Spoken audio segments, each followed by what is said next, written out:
folks, Bob Mannery here. You're listening to A2D Radio, real sports talk radio for the fans, by the fans, no agenda. These guys are the best in the business. Hashtag it. No notes.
What's up, my family? This is the A2D MLB Roundtable Show. We're going to have about 5-6 guys here. We have 5 right now. We will have 6 when some big guy walks through the door and he'll block the camera from all of us, and we'll have 6. Listen, last year's Roundtable with baseball, we bring this show to you a couple times a year in big moments. We like to bring you a Roundtable. Okay, last year we brought you MLB Roundtable. Let me tell you something. Was there excitement for the Phillies? Sure, there was a little bit of excitement of a turnaround. This is something different, baby. This is 464-foot bombs. Give him his extra whatever. Give him his extra 12 inches. All right, 114 miles an hour off the bat. His first home run is a Philly, Bryce Harper. Get that little monkey off your back, game 2. And now you can even more relax at the plate and be even more comfortable. We got a ton to talk about. Tom Arnone, Pete Evans, Jake Friel, Chrome, Robbie Pogue on the 1s and 2s. The big guy we mentioned, Greg Mlodzik. He'll be in a few, and we're going to rotate around, and we'll have a great conversation tonight, boys. Yes. Tons of baseball to talk about. Bold predictions for 2019 season. You got the Seattle Mariners. Anybody got the Mariners? Hot takes. Season awards, divisional winners. World Series predictions, which one of the teams playing right now that we're watching could be in there. Season predictions. Key all-season moves that could play a big factor for teams around the league. Phillies all-season recap. And everything tonight, right into our poll question. Yes. The Phillies will win the NL Pennant. Do you agree or do you disagree? Because if you disagree, running high, baby. Go buy yourself a dog or a kitten. Something protect your ass because scared money don't make money. And I'm here to get the Broad Street. And I'll just start. What I've seen in 2 games, we're going to out-hit everybody. But to our poll question, we want your vote. Facebook, Twitter, Instagram, YouTube. A2D Radio is where you can find us. Vote in. Chime in. We'll read off your questions, comments, excitement. If you still got concerns about this baseball team, we'll talk about that as well. Exciting times, boys. Exciting times. Again, voices. From the show earlier, I thought I was hearing voices again. The face was priceless. Where'd that come from? Act two. And the family already chiming in. Yes. Ralphie D. Harper, baby. Robbie Brinkman, Harper. Charles Brannon, Bring It Fam. Jesse Music, Go Phillies. Anthony Aids, Harper just hit another homer. Well, that was his first. But, yeah, he hit a homer. I mean, he hit 2 in spring training. I don't count them. Yeah. I count them as just being locked in. I don't count them as any more than what it is. Ralphie D, who wears a Cardinals jersey? What a crumb. Who wears a Lakers jersey? And I ain't sticking up for this crumb at all. But who wears a Lakers jersey, babe? You know what I mean? Don't throw stones in the glass house. Hey, pot, meet kettle. You know how that works. Congratulations to Bryce Harper. Monster bomb. He's still 2 behind Paul Goldschmidt. I don't care, Chrome. Okay? We're not doing this. Let's not lose sight. JT also hit his first home run. Yeah, he did. Yep. Guys, we're going to the radar when Harper hits his first. But, yeah, you're 100% spot on. Yes. He hit a homer. I thought Pivetta really battled today. You know, he had Swanson hit a 2-run bomb off him. Yeah. But, you know, I thought besides that, you know, I wanted to see the second time through if he get outs. He got in a little bit of jam, but he battled. He got out of it. And it's adversity, and you're going to deal with that sometimes. A lot of times at the big league level, and this is how you fight through it. I thought he did a good job of that. And we'll see if we can end up closing this game out and winning this game still. But to the poll question, the Phillies will win the NL pennant. Agree? Disagree? Whoever wants to start it off, fam. Well, I mean, free. Let's go with Chrome first because we all know where he's going to go. I'm going to say disagree. I think they'll get to the National League Championship Series.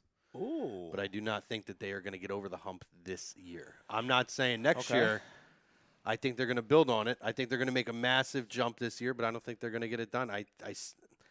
I've talked about it a lot. I think that there's going to be some question marks. Now, that could change depending on the trade deadline and what becomes available. But I think that the back end of the rotation is still going to be a concern, and I think their success will live and die by that. Well, grow up, Peter Pan. If you got him in the NL pennant, the back part of the rotation means jack shit. It's who your 3 starters that you're throwing out there. So I mean, you just but for their success, no. Because for their success. You just said they're going to be putting a lot of gas and mileage on those arms at the top of that rotation. It's no different than anybody else. You're going to have Vinny back there in the number 5 spot throwing 3 fucking innings to start the game, and the bullpen's going to have to be burned out. But you just said so. As it's currently constructed, our 3 top end starters are enough to get us to the pennant. But you're saying based on our back rotation, they're not enough to get us over the hump. I don't know that it's going to be enough to get over the hump because I think that there's going to be a lot of stress and wear and tear on that top of that rotation so this in the year. top 3 guys, it's going to be a long. That doesn't make sense. It doesn't make sense. It does make sense. No, Crumb, because you got guys who throw deep into the postseason, come back next year, and still dominate and throw well in the postseason. These guys have never even been that deep. Most of the two front end starters haven't even been that deep in their career. They don't have the mileage on them. So where's the mileage coming from that you're creating the narrative to spin another team who we know you're spinning to go there, which is fine, but don't talk about the mileage on the front end of this rotation. Is that where I'm going? Are you that confident that that's the direction I'm going? Listen, I'm not blaming you. I mean, but listen, you're putting words in my mouth right now. I'm assuming words into your mouth. You're assuming words into my mouth, and I don't like it. I don't like your tone right now. I can only go with what you're wearing. I can only go with what guys are wearing, which I know we're great. Where Jake's going to go. I don't know where Pete's going to go because he's neutral tonight with his colors, and depending on what the big fella walks into, I don't know where he's going. And Rob, I smell where he's going. Well, all right, I seen 2 games where he's going. I seen 2 of them. All right, I seen DeGrom, who's a flat-out pimp. Yeah. And I mean, Scherzer battled today, but they hit because the Nationals stink. The Nationals flat-out stink. Anybody had them winning the division? Grow up. Paper champions, man. Grow up. Champions. No bullpen whatsoever. And you want to crown Strasburg and Corbin, you can go right ahead. Yeah. All right, because Corbin's a walking DL stint too. Walking DL stint. But to the poll. So you agree that they're getting there. You just disagree that they're not going to win it. Right. Fair. Pete? I'm going to say I agree that they're going to win the pennant. Of course you are. Because let me bunch of crumbs until what you said. Because you kind of opened my eyes and you said some bullshit. Yeah, you opened my eyes to bullshit too. Because as they're currently constructed, I think they can get there with the top 3, and you could put Arrieta, Pivetta 2 or 3 there. It doesn't matter. But to get to that point, as currently constructed, they do need some back-end rotation. But like you said, by the time that they get to that point, that back-end is not going to matter. Those guys become long relief guys. But what you said is about the carrying the weight throughout the season, the top 3. Did you not see us through 2 games? We put up 17 runs. This is Bash baseball. Great, brother. It ain't even hit. Ain't going to happen every night, brother. It ain't even hitting season yet. No, happen overnight. It's happening right now. We're talking 5-6 runs a night, maybe 4 or 5 a night. Listen, our starters don't need to go long. Right. And we have the bullpen there. And Vinny Velo, who you mentioned, I don't want him sniffing the starting rotation. I'm done with that. I'm done with that. But this lineup as it is, I said it on last night's show on Philly Sports Guys, the 5, 6, 7, and 8, who were key guys last year. Now, they can sit. They're the backup singers. But they're still going to see better pitchers. So now their averages and their numbers are already going to go up. So when I look at that and I look around, and I'll give you this, the NL East, that's going to be the thing. It's a beast. It's a monster. It's the best division in baseball. So but now when you hit everybody, it don't matter. Right, and when you get through that, everything else, by the time we get to the NLDS and the NLCS, it's not going to matter. It's not going to matter. So, Jakey, I'll leave it to you. Go ahead, Jake. Yep. Do you agree or disagree to the poll question? You can vote on it, family. Obviously, you see it on the Facebook side. If you're over on YouTube, just go up in the right-hand corner. You see a little eyepiece. Vote right in there. Let us know. The Phillies will win the National League pennant. You agree? Disagree? Jake? I agree. Now, obviously, like Pete said. What was it? What'd you say? 17 home runs? Yeah. Yeah. No, it's 17 runs. 17 runs through 17 2 games. runs. Make that. Is that no? Make No, that it's- no, that's not That's okay. Bryce. Okay. That's Bryce from like his rookie year. That's Bryce BP before Philadelphia. That was a bomb. Yeah, that that really was. was. So you bomb. agree that they're going to the World Series? Yeah. Now, obviously, digesting what all of you said, I agree with Chrome's point as far as the pitching that's a concern. But again, who's going to say we're not going to get someone in free agency with it getting a Kimbrel or whoever else is out there, or even make a trade for a pitcher? I don't think any of those guys signed before June, because if they sign after June 1st, there's no whatever team signs them doesn't lose a draft pick. So I could actually now, in hindsight, see these two guys sitting out there till June 1st. Because they're definitely not getting. The market is soft like a wet noodle compared to what they thought they were going to get. Oh, Right. for sure, absolutely. Yeah. No, but also, what do you call it? Obviously, I'm a little amped up from Bryce Harper's home run, but get into Is this amped up, Jake? Jesus Christ! get into because I'm what do you call it? I might be reaching with my expectations now, but Okay. no, That's but fine. just with the lineup or whatever, like stacked lineup. Now, Crow made a point. Not every night's going to be like that, and that's fine. No, it's not going to be every night. But I mean, they're going also to hit. They're to going what- to drive. They're going to score runs. Oh, They're gonna yeah, hit. I'm absolutely. not saying they're not. But if you think this is going to be every night, they're going to put up 7 to 10 runs, you're out of your mind. No, but I don't think anybody's saying that, but No. on average of 5.5, there's no reason they can't. Yeah, right. These baseballs are spun tight now, baby. so All right. It only takes Vinny Velasquez till the second inning to give up 5 runs. Just saying. Okay, that's one starter. I'm telling you, I got concerns about the back end of the So, rotation. And it's not just that. And I think we can all agree. Right. 1 through 5 should absolutely be locked in. But you know, Gabe likes to get cute. So let's hope that doesn't happen and he doesn't start swapping guys around either. I mean, he could experiment with those guys at the back end of the batting order if he wants to do that. right. But you never know with Gabe because he's that numbers guy. Everything is in a book. Yeah. So you got to be concerned about that as well. Yeah, but when There's you no win, you emphasis throw the on that. numbers. You throw the numbers away. When you're winning and you're You'd hitting, you throw think- numbers away. Did they do that last year when they were leading? They the weren't division? hitting like they listen, were I now. don't. No, no. I But don't like whatever Gabe. they were doing was clicking for 4 months of the season, and he I don't like continued Gabe. to What go they were dive doing into is the they book. flat out pitched. Yeah, they pitched Chrome. well. They outpitched everybody. They overseeded the No, I expectations for understand that, pitching. Yeah. but Right. I'm talking overall, top to bottom, managing of a roster. He didn't just throw the book out the window and keep going with things as they were going. He continued to get cute and change up different things. And again, Tom talks about it all the time. Baseball players are creatures of habit. Yeah. And when you have a manager who decides that, oh, we're going to look at this number, and instead of riding the hot hand, which you have to do at times, Right. it's concerning. It is concerning, but this is the thing. Stars play every day unless last they don't year- want I'm to. with you. I agree. So- Last year we had not the talent. He'd be out of his fucking mind, by the way, to change anything in 1 through 5. That's what right I'm now. saying. Like it's so good Yeah. now. He should lose his job if he does It's that. so balanced now that he doesn't have to do anything. He almost to the point where now he can put the lineup in 1 through 8 and to just focus on his bullpen and his pitchers and figure that shit out. When it comes to the lineup as far as 1 through 8, that's set in stone, barring any injuries. I'll tell you why they're going to score a ton of runs, and I don't care what anybody says. And right there, another 3-2 count. What this team's going to do is this team is going to work you. They're going to take pitches. They got a lot of good discipline in here. A lot of hitters who can run long counts against you. That's the one thing with And- Bryce too and that people don't give matters. enough credit for is Bryce. That's Even why when he's he's not stroking, he has such a good eye that he's very patient Yeah. at the plate. He makes Yes. the pitchers throw a lot of pitches. He's going to command respect, and he's going to draw walks and get on base. So why don't you agree with the question if you on the bandwagon that much?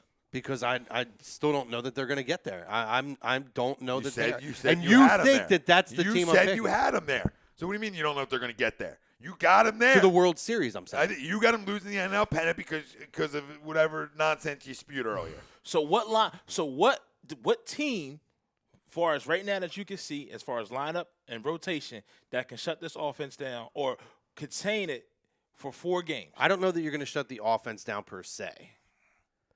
You have to contain, and I think it could be 2 NL East teams that are going to be in the league championship series. If it rhymes with bets, I'm gonna lose my shit. Just saying, guys. You talk about a top end rotation that can go up head to head with this team in the playoffs. I got a weird itchy feeling about the Mets this year. Okay. Yeah, well, we hit. So Right. I'm not Better take concerned. some I mean, it could be Benadryl chlamydia for too. I that don't know what itch. that itchy feeling, but I'm hoping not. I'm hoping it's just I have an instinct about the Mets. No, I mean, I think they're. I said it from the beginning. The rotation worries me. Crumb thought I was going to go. Are they going to Cardinals. hit enough? I don't know. They hit today. I don't know if they're going to hit enough. The Mets. So I think they can. I think they will. I mean, I think they're. I still think they're the third team. I still will go. Atlanta to me will hit and will be fine. And they got a lot of young arms that aren't up yet that are probably going to be up. Right. So you got to factor that into the equation with the Braves. Now I'll give you the bets if their young call up. Pete Alonso, if he can find it, but we all know with these rookies, they get to that point where they hit that wall. My man came through the door two-cupping it, and you see I didn't miss a stride. I'm still going. My man did it. He went right through. My man's two-cupping it. Yep. Two-cupping it. I will drink that other one too. But as far as you got Syndergaard, you got DeGrom, who's now he can truly focus on pitching. You brought Cano back. I get it. I can see where you're going with it. But at the same time, I don't know. But that offense, because when we come to playoff baseball, we're talking one run and where you can manufacture runs. And with this lineup, that's the beauty about the Phillies lineup.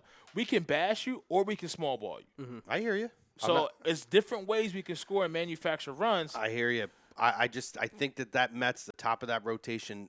Again, I don't think they're going to shut it down, even with DeGrom and with Syndergaard. But I think they could do enough to contain to give the offense. If their bats spark, they have a shot at keeping stride and possibly overtaking. That's just how I feel, guys. Fuck yourselves. Yeah, you can feel that way. Wow. To the I was civil. I'm not civil. By the way, my boys are wearing their powder blues tonight, guys. Yeah, that's cute. Now you're matching. To the poll question, I absolutely agree with it.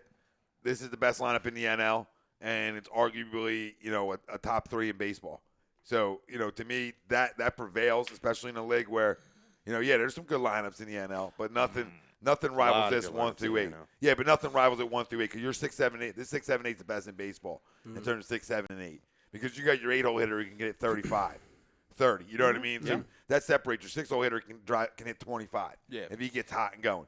And your 7-hole hitter. 6-hole is Caesar. So if it's Caesar. Adubel. Adubel's bat 6. Is he? Caesar's 7. I thought Caesar was 6. No, I think Caesar's 7. I think. Yeah, Caesar's 7. But still, you know what I mean? And you got a guy in the 7-hole who can hit 15 and bat you 280, 275. So you're dangerous all over with the staff. And I think you saw a recipe for success last year with the Red Sox. I talked about it on numerous shows that I've been on. Is that when you have an ace, that's an ace. Like, if this team didn't have an ace, then I'd look at it differently. But Boston had the ace, and they had a good bullpen, and they out-hit you. So that's the difference. So when you can do them things, I'm going to have a ton of confidence in you. Right now, if there wasn't the ace in play or I had major concerns with the bullpen, then the conversation would be different. But I don't. I don't. And I have tons of confidence in this offense. Speaking of Cesar Hernandez, there's a single. So, I'm not gonna run from this is the best team in the NL, and I believe they're gonna go to the World Series because I also believe at the trade deadline they will go out and make moves that if they're as good as we think they are to upgrade this team in areas that they need to at that time. That I don't doubt. I absolutely think that this front office has proven that if they want to go out, make improvements, and get players, they're going to do it. So with that being said, that leads me to my next point, and I'm glad Tom segued to that, is the fact that this front office and this ownership is showing you that they're going to win, and they're going to do everything possible that it takes to do that. So when you speak about the top three, by the trade deadline, that top three can shuffle. It could. You can go Nola, Bumgarner, Arrieta, and I take that against anybody, especially if Bumgarner is going to be healthy. I mean, that's in hindsight. That's we're talking potential things. If that happens, I would agree. I would totally shift my mindset because you got that. You're running those three out there in a playoff series. Yes, that's fucking tough. Yeah. But I just behind Arrieta and even with Arrieta, I know Tom talked about how it looked like he went back and saw things that he was missing or not doing last year and made some adjustments. Mm-hmm. It's a long season, though, and it's another year on Arrieta. I mean, I think the guy can hold up. He seems like he's a bulldog, but you never know with these guys. As long as he wears those golden swimming trunks he wore when he was sweeping, he'll be Won't lose a game. Michael Black says we can compete with any team. We're here to stay. Agree. Anthony Ada says, I'm waiting for Capper to take a bat and go to the plate and hit. Yep. See that anytime. Anthony Ada says the Mets. So he agrees with the Mets. If any team can shut down the Phillies, it's the Mets. But guess what? The Mets don't expect them to hit a ton, man. I mean, that's where where the separation is. Yeah, okay, they got 3 top-of-the-line starters. All right, really, one, Syndergaard and Wheeler can be hit. Yeah. So it's 1-1. So DeGrom, Nola, and whose lineup are you more? Whose lineup do you believe more in that can get a couple runs off the other guy? And I would lean to us. That's not a shot at DeGrom at all. Right. I would just lean if somebody's going to score more in that game or get a couple across, it would be us because we can hit more than them. Now, bullpen-wise, their closer is etched in stone on who that is. Right. Ours isn't, but it's still Robertson or Sir Anthony or whatever. Sir Anthony pitched well tonight in the 8th. So to me, it's probably going to be the vet to start things, or you might see a Nishak at times. So whatever. If guys go in the 9th and then get outs, I don't give a shit who's going in 9th. Would I like it to be the creature habit like I talk about? Well, I just dropped that baseball. He just dropped it. I love Caesar didn't So stop. that's Oh, 18 my runs now. God. 18 runs in 2 games. That's an average of Just 9 a dropped game. a That's fly why you ball. hustle, man. That's why you keep But running. so to speak off what Tom is saying as well, when we look at just the Mets and the Phillies, go rotation for rotation. But then the lineup it sets itself apart because our Big time. our offense is not just it's different from what we had in 08, 09, and 2010, where it was just home runs or bust. that hurts. You have patient hitters. You have McCutcheon. You have Segura. You run counts, man. It's AL baseball. They're gonna work It's 'em. AL East baseball, Pete. So they get through that lineup the second time, but by that third time comes around, We're going to have to Grom throw freaking 70 pitches in 4 innings. I'm telling you, this is AL East, big-time, big boy baseball where everybody in your lineup can work full counts and battle. Not every team can say that. You saw this whole game today has been full counts or deep run counts. This is what they tried to do last year, and they couldn't do it. I hate Capel about everything, but selectively aggressive is the smartest thing that dude said since he's been hired. The only thing I agree with is selectively aggressive. Yes. Hunt your pitch, and if it ain't there, be selective. That's it. And you got a bunch of pros now that know how to do that. And have done it over their career. I mean, Harper runs deep all day. He'll run you deep all day because, 1, you're scared to pitch to him, and 2, he's patient, especially when he's locked in. And a guy that gets a lot of criticism here, when a Dubal's right, he's another guy. Deep counts, man. Yeah. Deep counts. And there's other guys. Caesar, another guy who can run deep counts. Talking about your 7-hole hitter being able to run a deep count. but now You know what I mean? when a Duba goes off track like that, now you have the lineup around him to where you can hide. You don't him. need him to be perfect all the time. His star's not shining bright. Yup. He's had to carry the team like Listen, he does. when you lose, you can't get away with a lot of shit. You can't get away with none of some of the shit he did, period. Right. But when you lose, you definitely don't get away with it. No. If you win, shit gets, all right, this is him. Yeah. But if you're losing, you know what I mean? Right. Grow up over that. Yeah. And that's why I don't like the one exec that wants to take a shot when he don't know. Like, I'm not sticking up for the guy. I'm just saying, when you don't know what dude, when you don't know a dude's circumstances, don't speak on it. Right. When you don't know the reason why a dude's not always locked in, and you want to say he's a clown, like, that's your opinion, fine. But then put your name with it then. That's all. You can have whatever opinion you want. Like, I'm going to have an opinion, put my goddamn name with it. Yeah. That's my opinion. Yeah. Shit. These dudes all run from shit. Anonymous. Yeah, Write your name in. Step out there. That's all. Put your name on it, right? Embiid's out the next 3 games. Yeah, we know, bro. That's all rest. It's all about getting the GOAT ready for the playoffs. No concern. Trevor Harris, what's up, fellas? What's up, Trevor? What do we got going on in the comments? Anything good? We got tons flying. The family's flying. Robbie Brink, the Phillies are dope. Agree. Red October. Let's go. Yeah. Justin Moore, Phillies win World Series. Go 103-59. Ooh. Wow. Hey, how are you? Love it. That'd be really nice. Yeah, right? I'll take the last time we went over 100 games, though, we lost to a certain particular team, and I can't fucking stand it. And wait, what year was that? The Tower Coffin said I commented on The your World show. Series, right? Yeah, I'm not going. You guys all want to live in the past. I want to live in the present. Yeah, I'm a present liver. I wouldn't want to live in the past either. I have no problem living in the past with certain things. But Apparently you do. Tower Coffin, I commented on your show a few days ago. Franco will be an all-star, and guess what? Ready for this hot take? Franco's going to make that next He'll step. be over Arenado. I can't go there. I can't go there. I love that you think Nolan is a bad man. Yeah, I have no problem with you saying to be an all-star. That's fine if you want to go there. Right. But I can't. I can see. No. I can see 5-6 guys representing this team in the All-Star game. Like If things go the way we expect them to go. Yeah. But it's baseball. It's a marathon. There's going to be some times where we're not perfect. We're going to lose games. So, but we talked about starting off at least taking 2 or 3 a minimum against the Braves. And if this holds, you're setting yourself up to be able to sweep early on against a team that's supposed to win the division. Them 3 games matter. Oh, Like, you can't win it all in March, but you sure as hell can lose. You sure as hell can lose. Sure can. Like, nobody, you trying to tell me it's okay to get off the 0-3, 0-4, 0-5 starts? Yeah. Nobody wants that. No, and particularly when nobody wants like that. we were talking about, when you come into the regular season and you have the division champion, the defending division champion to start. And like you said, they're going to hit at some point. They're going to hit more than they're hitting now. Yeah. Once they start stroking, it's going to be a lot more difficult. You got to get those key wins now and start building that gap in between now. Because you want We saw last year, there's no save gap with this team. Oh my God. Justin Moore, this is a good one. And exactly what we were talking about. I think this team looks exactly like the Sox last year. And that's what I've been preaching. Greg will tell you. I've been yelling at it on Wednesdays. You got the horse. Right. When you got the big dog up front and you can hit. Damn, Yelich. And you can get out and you can get your last 6 outs of a baseball game. He is. You know, you need to get your last 6 outs, and you have guys who can do that. Yeah. You're in great shape. So there's one facet of the game that we haven't talked about yet since we've been on. We talked about the rotation. We talked about the offense and the lineup. Yeah. But just defensively, we can all sit Well, here the Phillies have a very strong defensive lineup. now. Absolutely. But last year, we comparing it from last year to this year. The defense last year was horrible. I agree. People out of place, but now Hoskins at his natural position at first base. Pete, where do you win? Huh? Where do you win in baseball? A World Series. No, where do you win? How do you win? You win up the middle, right? Of course. So Oh, you for win sure. Up, Yep. You win up the middle, so it's right to your point. You know, you Segura, a mainstay, Raul Muto. You know what I mean? You solidify the middle. Well, on the weekly roundup, we were talking about this, and I said to him, I mean, the Harper deal was huge. That's obvious.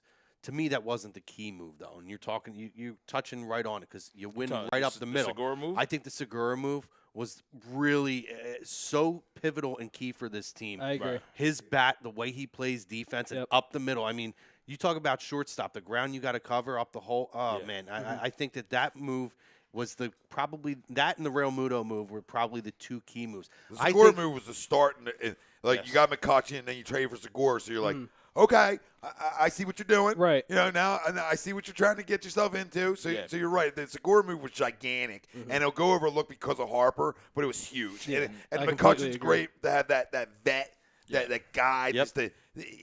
He's just a great locker room guy, a great guy. So it's good to have them guys around, and it helps calm other people down a little bit. But yeah, I mean, the Segura move is a money move, and another guy. And you know why it's even better? Chromatize right into what we've been talking about. The dude doesn't strike out. No, he doesn't strike out. I think it was the bottom of the first. I mean, even though he got thrown out of the third, but the bottom of the first, he went the opposite way. Top of right center field, double. I mean, that's what he does. He goes the opposite way. He rides with the pitch. It's another Philly hitter that sees pitches. So that's why I go back. I mean, I don't know. I can't think of a lineup right now or any rotation that can compete with that can get through the lineup consistently. Yep. I mean, you got Milwaukee because their bullpen is so great. But can they strike lightning in the bottle again this year? Can Yelich have the same year he had last year? You know, I mean, when you look at, all right, the Cubs he just hit a bomb now. The Cubs. No, Milwaukee's loaded. But as far as the bullpen, so you really don't need to start and rotate. You don't need the starters to go deep, and then you can get the different bullpens, the different players, the pitchers coming out of there. But then also you could look at a team like the Cubs as well. I mean, whoever comes out of the NL Central, it's going to be tough. It may be the Cardinals. It may not be the Cardinals. So he is going with Robertson. So. All right. So Robertson, I mean, this isn't a close situation, but it's the closest thing we've had to one. Right. It needs some work. Did he pitch at all opening day? He did. He did for a little bit. Yeah, he gave up a run opening day. Yeah. So, whatever. It looks like he'll be the closer. That's fine. I mean, closer experience. I could live with that. I mean, I think he's better as a setup guy. I agree. But he's we'll see. Closer for now. Yeah, we'll see. I mean, by committee. It's Sir Anthony, but if Sir Anthony keeps getting outs in the 8th, he's going to be the closer. Sure. Because he has closer stuff. Yep. Yeah. You know, David, you signed him because with the Yankees last year, he was probably the best setup man in baseball. Yep. Right? I mean, if not one, a top 2. So his stuff just translates better as a setup guy. But he has closed before and closed well. So I'm not against it, but you know. Yeah. Yeah. We'll see. But I mean, whoever they decide with is who they're going to go with. I mean, it is what it is. Josh Gabriel, I think the bullpen shuffle was key also. I think he likes bullpen shuffle. Anthony A says the Marlins will win the division in the year 3000. Justin Moore, the Powerball that the NL East can't handle. Mikey Klinkoff, disagree on the question. No doubt they will win the East, but not sure about the pennant. Best luck to them. Let's go Bucks. Oh, poor guy. Listen, there's going to be an end to this now, though. All right, David Robinson gave up a 2-run homer. I think you can put this experiment to bed now, please. Yeah. All right, can we put the closer experiment to bed, even though it's not a close situation? Right. Give it to the guy who can throw 100, please. Because I'd much rather a guy have to tattoo 100 in the ninth inning than be able to hit a freaking slider or all speed shit. So you know what I mean? I just would rather have it's the hardest 3 outs in baseball. Yeah. It's the hardest 3 outs in baseball. I'm not gonna rip it too much to shreds, but I just think you put guys in roles that are fucking really overly successful in. Yeah. You know, you could have closed games back in the day. Or the potential, like, I mean, there's one pitcher on the Phillies roster right now who has nasty stuff, can't really control it, and tries to hold back so much because he's a starter. But if you move into the bullpen, I think it's a perfect role for him. who am I talking about? I like it. I don't care if he's in the bullpen or in the minors or freaking released. I don't give a shit where he is. All I know is he's not a starter in this league. Yeah. And it was first mistake Gabe Kapler made this year was that ball not being handed to Jared Eichhoff as your 5th starter.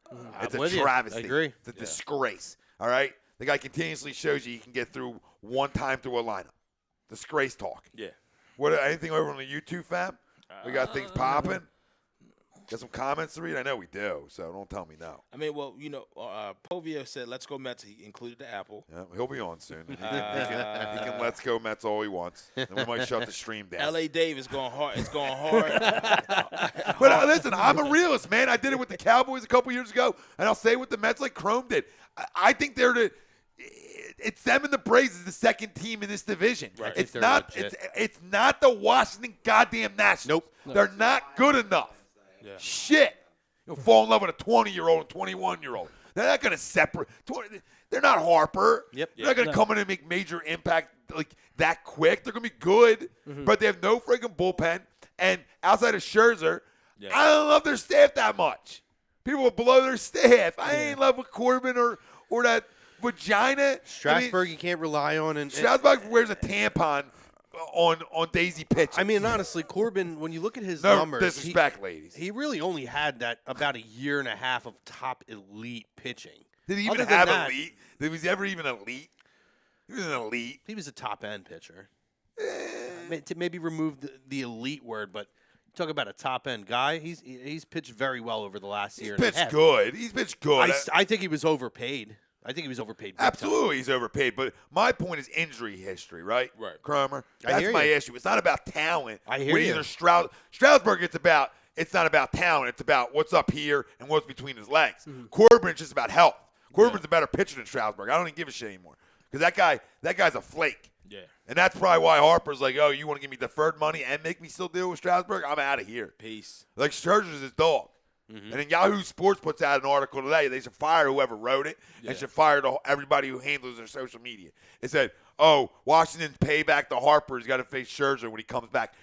Listen, wake the fuck up. He's going to have to face Scherzer at some point, you dumb motherfucker. What kind of journalism is that? Did you really write that? Did somebody take the time to write that? Who took the time, Jake? Was that an anonymous writer? We got an anonymous writer in the house? They use Grammarly probably. Yeah. Pre-show talk. But no, I mean, listen, the Mets and Braves are two second best teams in the game. I can't wait to go down to Georgia for baseball, but to be able to go check that ballpark out again. Cause nice. Listen, I'm telling you, that ballpark is amazing. Oh, I believe it. But to the poll fam, still vote. The Phillies will win the NL pennant. You agree? Yes. Disagree? Yes. No. Chucks will give us 2 thumbs up. So, Clyde Phipps. Chucks don't even know What's what he's up, Clyde? I think we have 2 starters that shouldn't be starters. I also think that the Nats are not going to be an issue this year. No. Agree on the second. Disagree on the first. I agree that one of them's not a starter. Eflin, to me, still can start. I'm so willing to give a young kid an opportunity to even get better. I'm not completely out on Eflin yet. I'm not saying I'm Mr. All In, but I'm not ready to say he can't be capable of being a fourth. Josh Gabriel, Nat Lack Hart, kind of like their fan base. Real talk. And then Justin Moore. Who would you guys rather have? And I'll do a Lee Bryce long to it if needed. Okay. Again, Kimbrel, Keuchel. Let's vote around here. After what I just saw tonight, Kimbrel. I've been yelling Kimbrel. I've been yelling, Because Craig. you solidify that. That also is another way you can hide your rotation. I don't need Keuchel, man. He pitches too much contact. Yeah, like Too much contact. and especially in this ballpark, that's not what you need. Yeah, I think for the way that this team's makeup is and the uncertainty, the one thing that is definitively uncertain is the closer job. They're going closer by committee. Means there's no certain option there. Absolutely, Kimbrel would make the most sense you at don't the right price and years. Yes, and you don't expect this team to be coming from behind often. You expect them to be in the 8th, in the 9th, setting up with the lead. So you want to protect and hold that like we're trying to do now. Right. Which now has been cut in half. It was 8-4, now it's 8-6. So, I mean, Kimbrel. I mean, after this game, to be honest with you, Clintack and Middleton should be right now saying, get Kimbrel's agent on the phone. I don't think he's going to sign before June. Because you don't think he wants to, or the teams? I think it's you going think to. the clubs I think it's going to end up being a case of both. To be honest with you, I think him at this point, I could see Keuchel signing before him. Okay. Kimbrel, I think he could wait it out and sign with the Pennant during the Pennant chase if he really wanted to. He could wait a couple months, and I don't think it's going to take that much more of a preparation. I mean, I've heard with Keuchel, he's out there throwing 95-pitch simulated games. He's really trying to keep conditioned because he would be massively behind the 8 ball. I think as a the starter, quicker yeah. he could, I think the quicker he can get back in the live games, he would be more anxious to do so. Is this shit live right now? Yeah, but I hate the shift. That's why Freddie Freeman's got a hit when we shifted. The one was for an RBI. Right. Shift's the worst thing in sports, dude. You play that straight up right there, it's an out. Play straight up, it's an out. That's twice in this game, and it's not just Cap or in the Phillies, it's everybody. Yeah. It's twice in this game where that's a ground ball out. That's an out. Yeah. That's right to the third baseman playing normal. Right, boys? Yeah. Anybody disagree? Nope. All right, and that's second time now. If this comes back to bite asses, that's when I start throwing shit in here. Oh, I'm sorry, It's guys. your place, I'm so- watching Willie McGee highlights over here, All guys. right, Willie McGee can shove it up his ass. That's what Willie can do. I really am watching Willie McGee highlights. Quiet Phillip, Kimbrel should be a no-brainer. I really think we need to sign him. No, Kimbrel should be here. I know the shit isn't going away, Josh. I know, brother. I know the shit's not going away. I'm just saying, at end of games, just play straight up, man. Make dudes beat you the old-fashioned way. Yeah. That's been hard to do for years, right? Has somebody tell me playing straight up hasn't been hard to do for years when guys that 300 get in the Hall of Fame?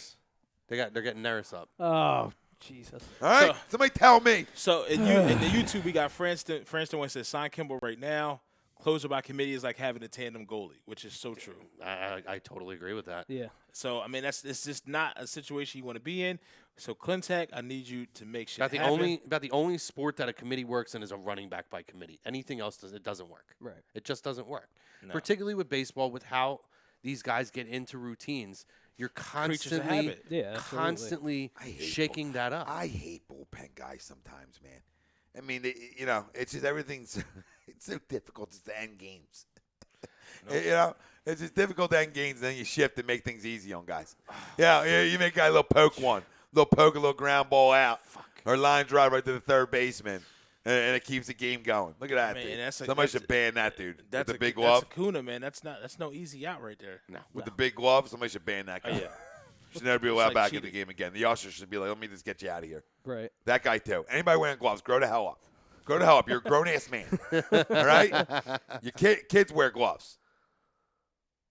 There you Harper, go. drop it. All right. You win a game. Win a game, that's all that matters to me. All right.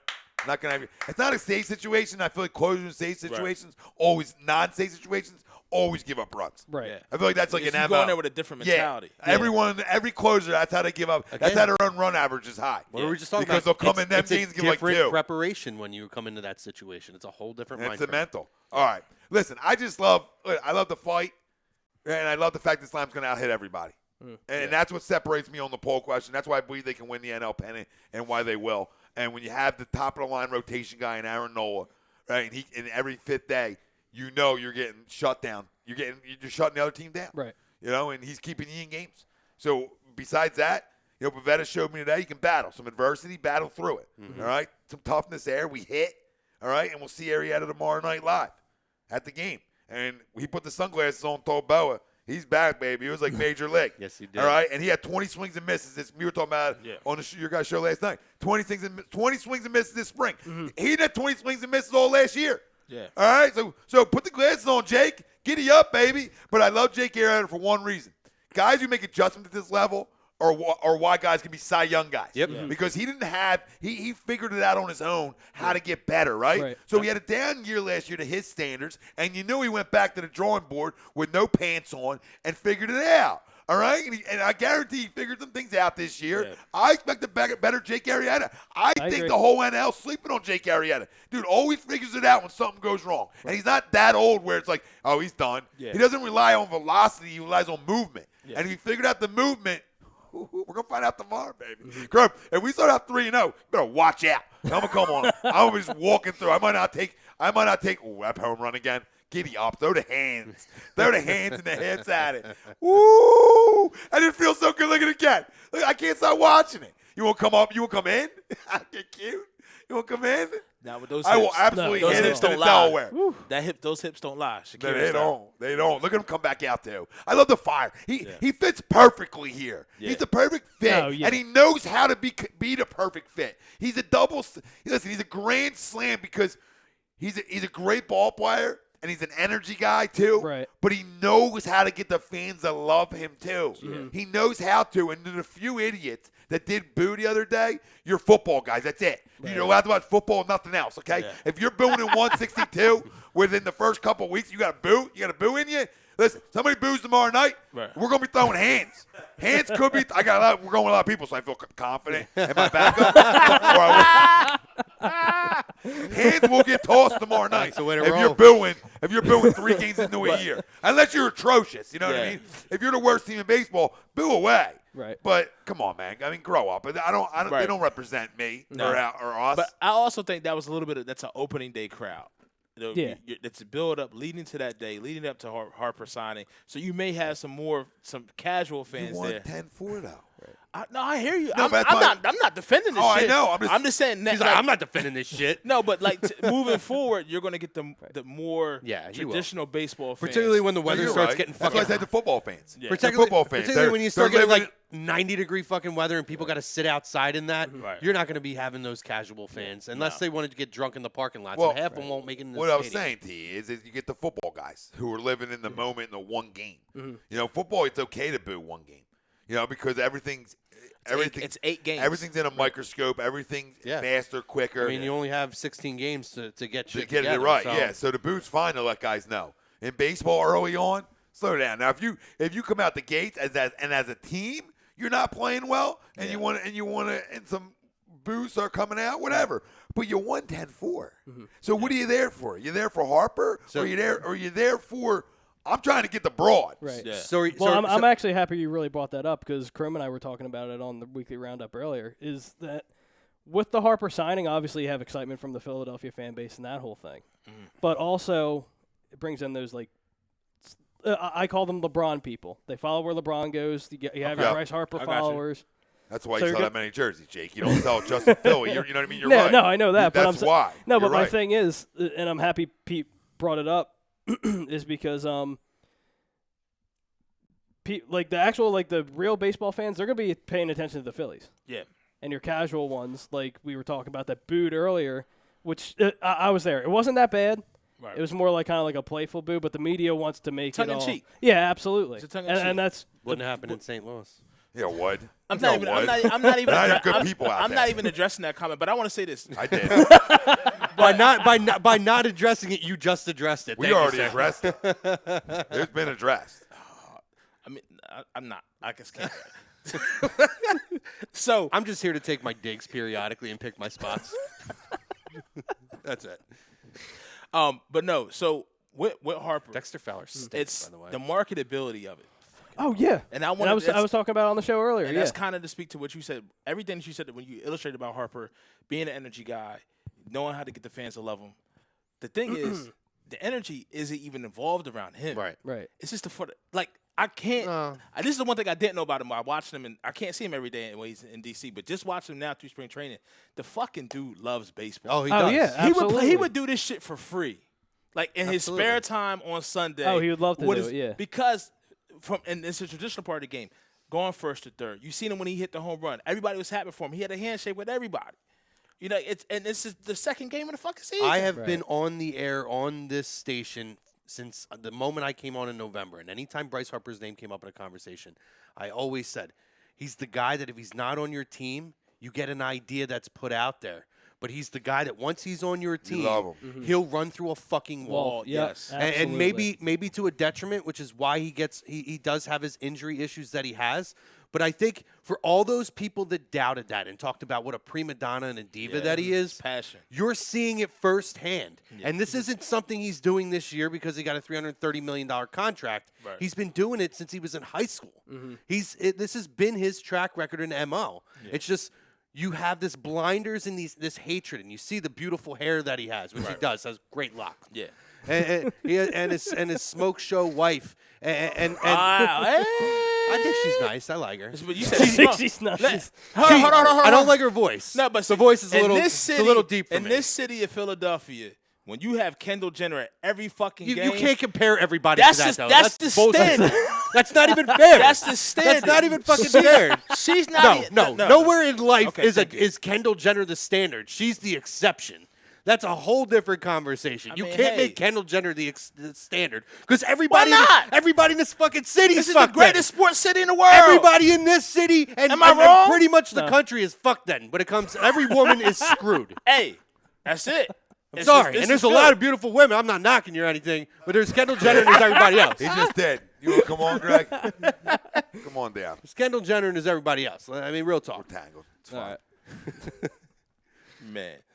So as we go through a transition here, what Jake talked about as well is how we get that LeBron effect. Yeah. That's what and I love. And listen, I want to know, Tom. Are you glad that are you still you'll take him, right, Bryce Harper? You'll still take him? Oh my God. I stood by what I said from day one. I would have spent $1 billion on Harper and Machado. Yeah. You still take him? That's all. I just said I would take him. Yeah, I don't want him, but I'll take him. Like because of exactly the reasons you said when he's an outsider. Oh, yeah. When he's not on your team, you hate him, so it takes you a minute to listen to him. And that dude is he is a fucking baseball guy, straight no out. question. But when he played for your enemy in your same division, it takes a minute. Sure. You know, it takes him to sign and talk before you're like, okay, I'm in love. Like at the beginning, I wanted him and Machado. These guys will speak to it. Yeah. I'm willing to spend $1 billion. Baseball reasons. Machado. Listen, I'm going to tell you as far as baseball, but marketability, no, can't touch Harper. I mean, Machado would have sold a ton of jerseys here too. Got it. But nowhere near the Bryce Harper. Bryce Harper was that guy. I mean, he was a game changer on the field, but Bryce Harper is a ticket seller. Oh, yeah. Anything in the World Series, he would have made more money. Wow. SVU, Kristaps Porzingis. News. I mean, it's not baseball related, but Kristaps Porzingis is being investigated for the alleged rape of 2018. What? Really? Ripgate. Ooh.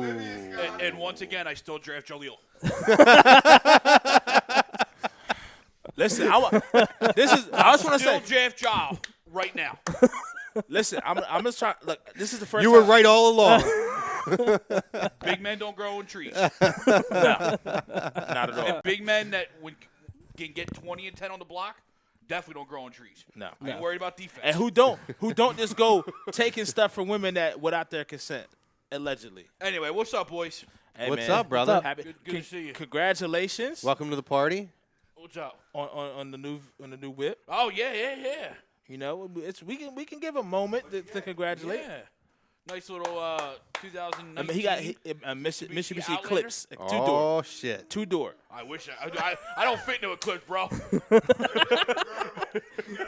I don't fit into Eclipse. They tried to sell me a Mirage, and I was like, this car's too small for me. Oh, that's good. So, statement was, will the Phillies win Since the we're catching up, I'm gonna let Poe talk for a little bit. Yeah, go ahead. Will the Phillies win the NL pennant? Yes. I had said on Wednesday that I thought the Washington Nationals would win the NL East. Right. But I thought the Phillies were going to be a wild card team. So, Okay. So the fact that we're going pennant, I can still say agree and not completely contradict what I said on Wednesday. Yeah, I got you. But at the same time, after seeing this Phillies team, Right. after seeing what the Nationals have started off as, and I was putting Posers. I was putting a lot more stock in the fact that they're a veteran team. Right. You know what I mean? And they have a veteran lineup. They have a veteran staff. But I was putting too much stock into that. You know what I mean? I was putting too much stock in the fact that the veterans were going Sour Patch Kids. we're going to help those youngsters. Breakfast And of I Champions. I don't disagree with what was said earlier that the Mets are right there and even these Braves are right there. But yeah, to me of course I'm going to go Phillies. Okay. And I NL Pennant. Yes. Yep. And for everything, I think I had the same hesitancy. If you'd asked me this question on Wednesday, I probably would have felt the same way. Yeah. Wild card, don't know if they win the pennant. But like you said, in this short season that we've seen so far, how this team has played, I mean, look, the Nationals, they can't beat the Mets right now. I mean, and the Mets lineup, as far as, no disrespect, Prove, is nowhere near where the Phillies are. But yet the rotation, so if you can't hit, and you're putting a lot on these young guys, you're putting a lot on Robles, you're putting a lot, forget the other guy, Soto. Yep. You're putting a lot.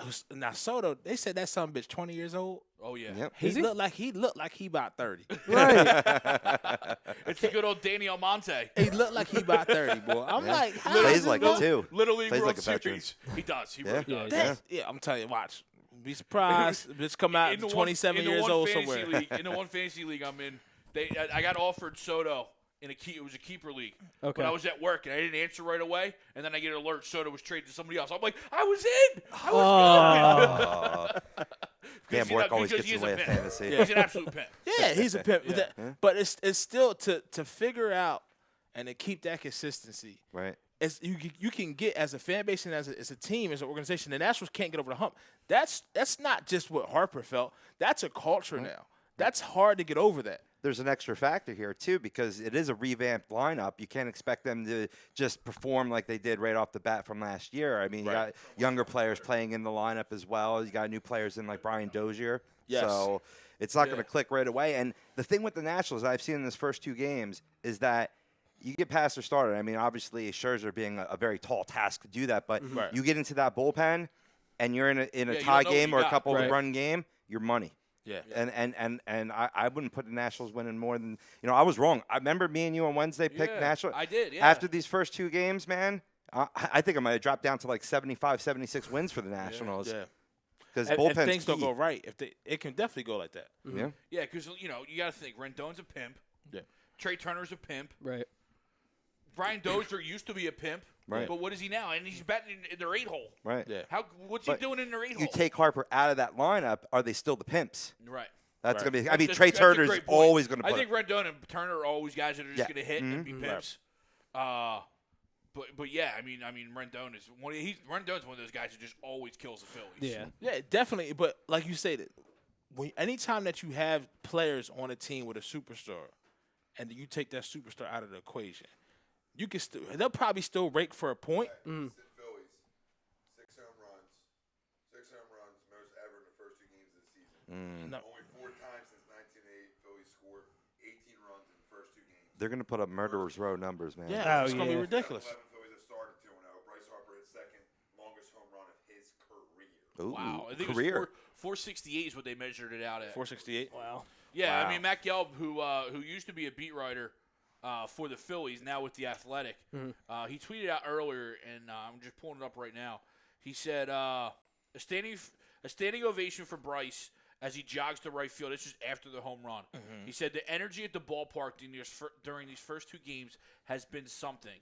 Phillies expect another sellout for Sunday Night Baseball. Oh, can That doesn't imagine. surprise me. Remember, 6-7 years ago, or even going back, that 08 to 2011 run, that was the hardest ticket to get in the city. Yeah, it really was. I mean, they were really painting the city red, where Right. it started to get to the point where, is this real? Is You this wondered what city it was.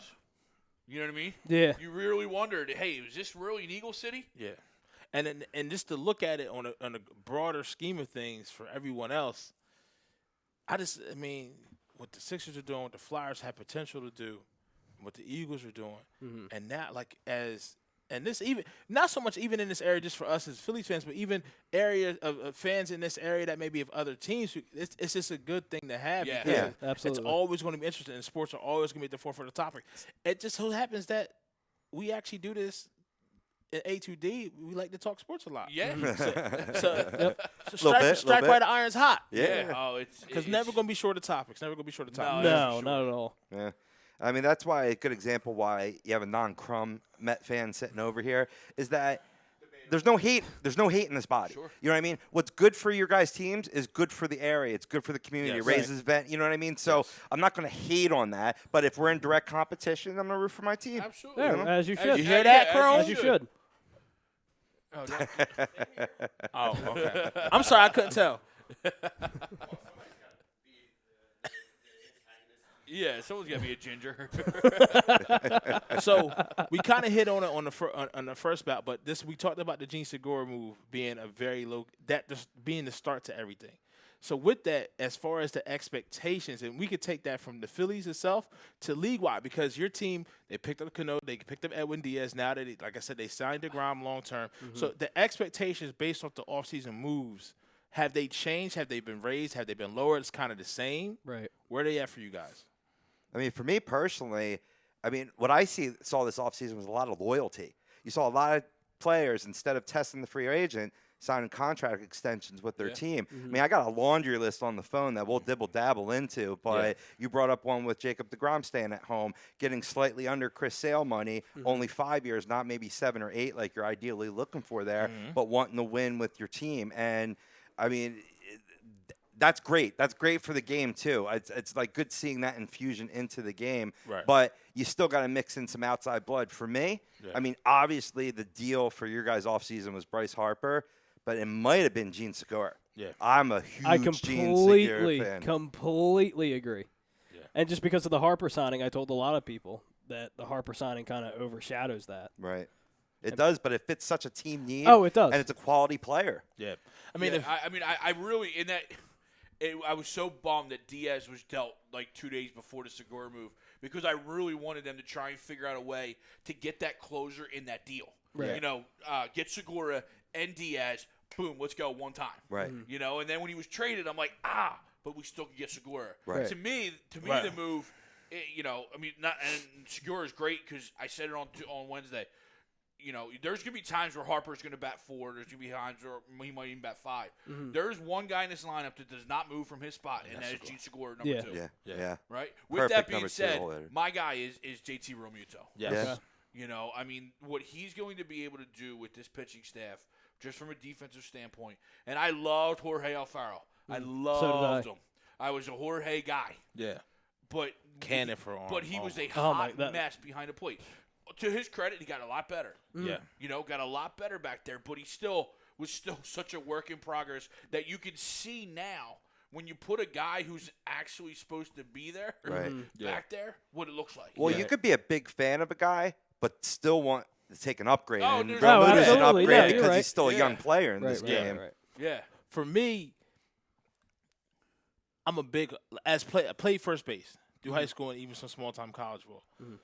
What we saw from Reese last year, and you just knew, okay, when he goes out in the field, it's really hampering him. To pick up McCutchen, to start it all off, that was like, okay, we got our veteran outfielder, a little more pop, not what he used to be, not the MVP level McCutchen, but the biggest thing about, okay, Reese, you go to first, I don't have to worry about you. Yeah, true. The pressure's off. You don't have to do anything else. Play your natural position. And then the JT move, you get that. That gives you protection. And then you get Harper's what we saw at game 1. Right. You don't pitch to Harper, guess what? You got to deal with Reese. And that, I think, set the tone for the season with this Phillies team. Yeah. Is that in game 1? All right, fine. Go ahead and walk them. Yep. And see what happens. And again, it happened today. Go ahead and throw at Reese, whether you did it intentionally or not. Yeah. Don't worry. JT's got his back. Yeah. Right. And then, you know, I heard you guys talking about that 6, 7, 8 in the lineup too. Like, I mean, you know, it's a very tough lineup right now. Yeah. Obviously, they're going to go through their cold spells, right? It's baseball. Yep. Right? We all know that. Right. But as of right now, Marathon, not a sprint. they're all clicking right now to start. It's fun to watch. Definitely. So we kind of just to put a bow on that part is with the expectations kind of always same. I feel like we raised them a little bit, and the key thing is nothing was lowered, and you can't do that because in the free agency, that's what you want to make your team better. Right. Now, if you're a Pittsburgh Pirates fan, that's a different story. It's a different story because they absolutely We did can agree to agree on that. did nothing. I mean, obviously, your Miami Marlins, Florida, whatever they call themselves now, in that big park where they only can draw like a third of what the actual capacity can hold. Did you see the picture of that? No, The ESPN took like a picture of it. It's like literally the whole stadium on like their opening day or whatever. Empty. Just empty. Really? It's ridiculous. But to go into the extensions, as we get around the league talk, I mean, we can look at the big ones. We have Harper. When Harper's a free agent, I'm sorry, but you have Trout. I think he's got you got him? Yes, I do. Yeah. Okay. Yeah, I'll rattle them off right Rattle now, 'em man. Yeah, Trouty, 12-year, $426.5 million. Big one for me was Nolan Arenado with Colorado, 8-year, $260 million, locking him up long term. Real quick, what's key about that Sure. one is everybody thought that, hey, if Trouty doesn't get out, everyone thought Arenado would be the one that gets out. Right. Yeah. You know what I mean? And then Right. he locked up. So now you're like, all right, now Arenado's locked. Now now Trouty's locked. Uh-oh. No, 100%. And it puts him in a comfortable position, too, up in the Rockies, up in Coors, to just produce. And, certain guys catch the money and then kind of, like, sit back a little bit. Nolan's the type of kid that's going to even raise the bar even higher. He's a competitor. So you got that. You got another competitor in Houston, Alex Bregman, 5-year, $100 million even contract. I mean, that's huge for the for him, Astros. Alex Bregman is just a good look, Baseball I don't mean rat, man. good looking guy, but like he's such a fun guy to watch. He's got his YouTube channel. Yeah. And him and his buddies just go around, just have fun. So good for him. Yeah. Yeah, I love him in fantasy. No, Multiple imagine. position eligibility. Such a stud, too. Oh, and he's a hell of a good baseball player. Oh, yeah. Oh, yeah. No, absolutely. In New York, on the other side in the Bronx, Aaron Hicks, 7-year, $70 million. That kind of shocked me. Yeah, I was shocked at that, too. That kind of shocked me because Aaron Hicks is a very good player. And I guess it more shocked me the $70 million because when you break it down, it's only $10 million a year. So I Right. guess for that type of guy, Right. it's about what he is. But I'm like, man, you couldn't have waited till the offseason to do that. It was 7 years that shocked me more. Yeah. I was expecting maybe 4 or 5 extensions For the same Hicks. 70. Right, exactly. But he's a very good player. Yeah, I mean, he's a guy that, when healthy, produces, gets on base, is a great on-base machine. He's a good catalyst for a lot of the power hitters in that lineup. Yeah.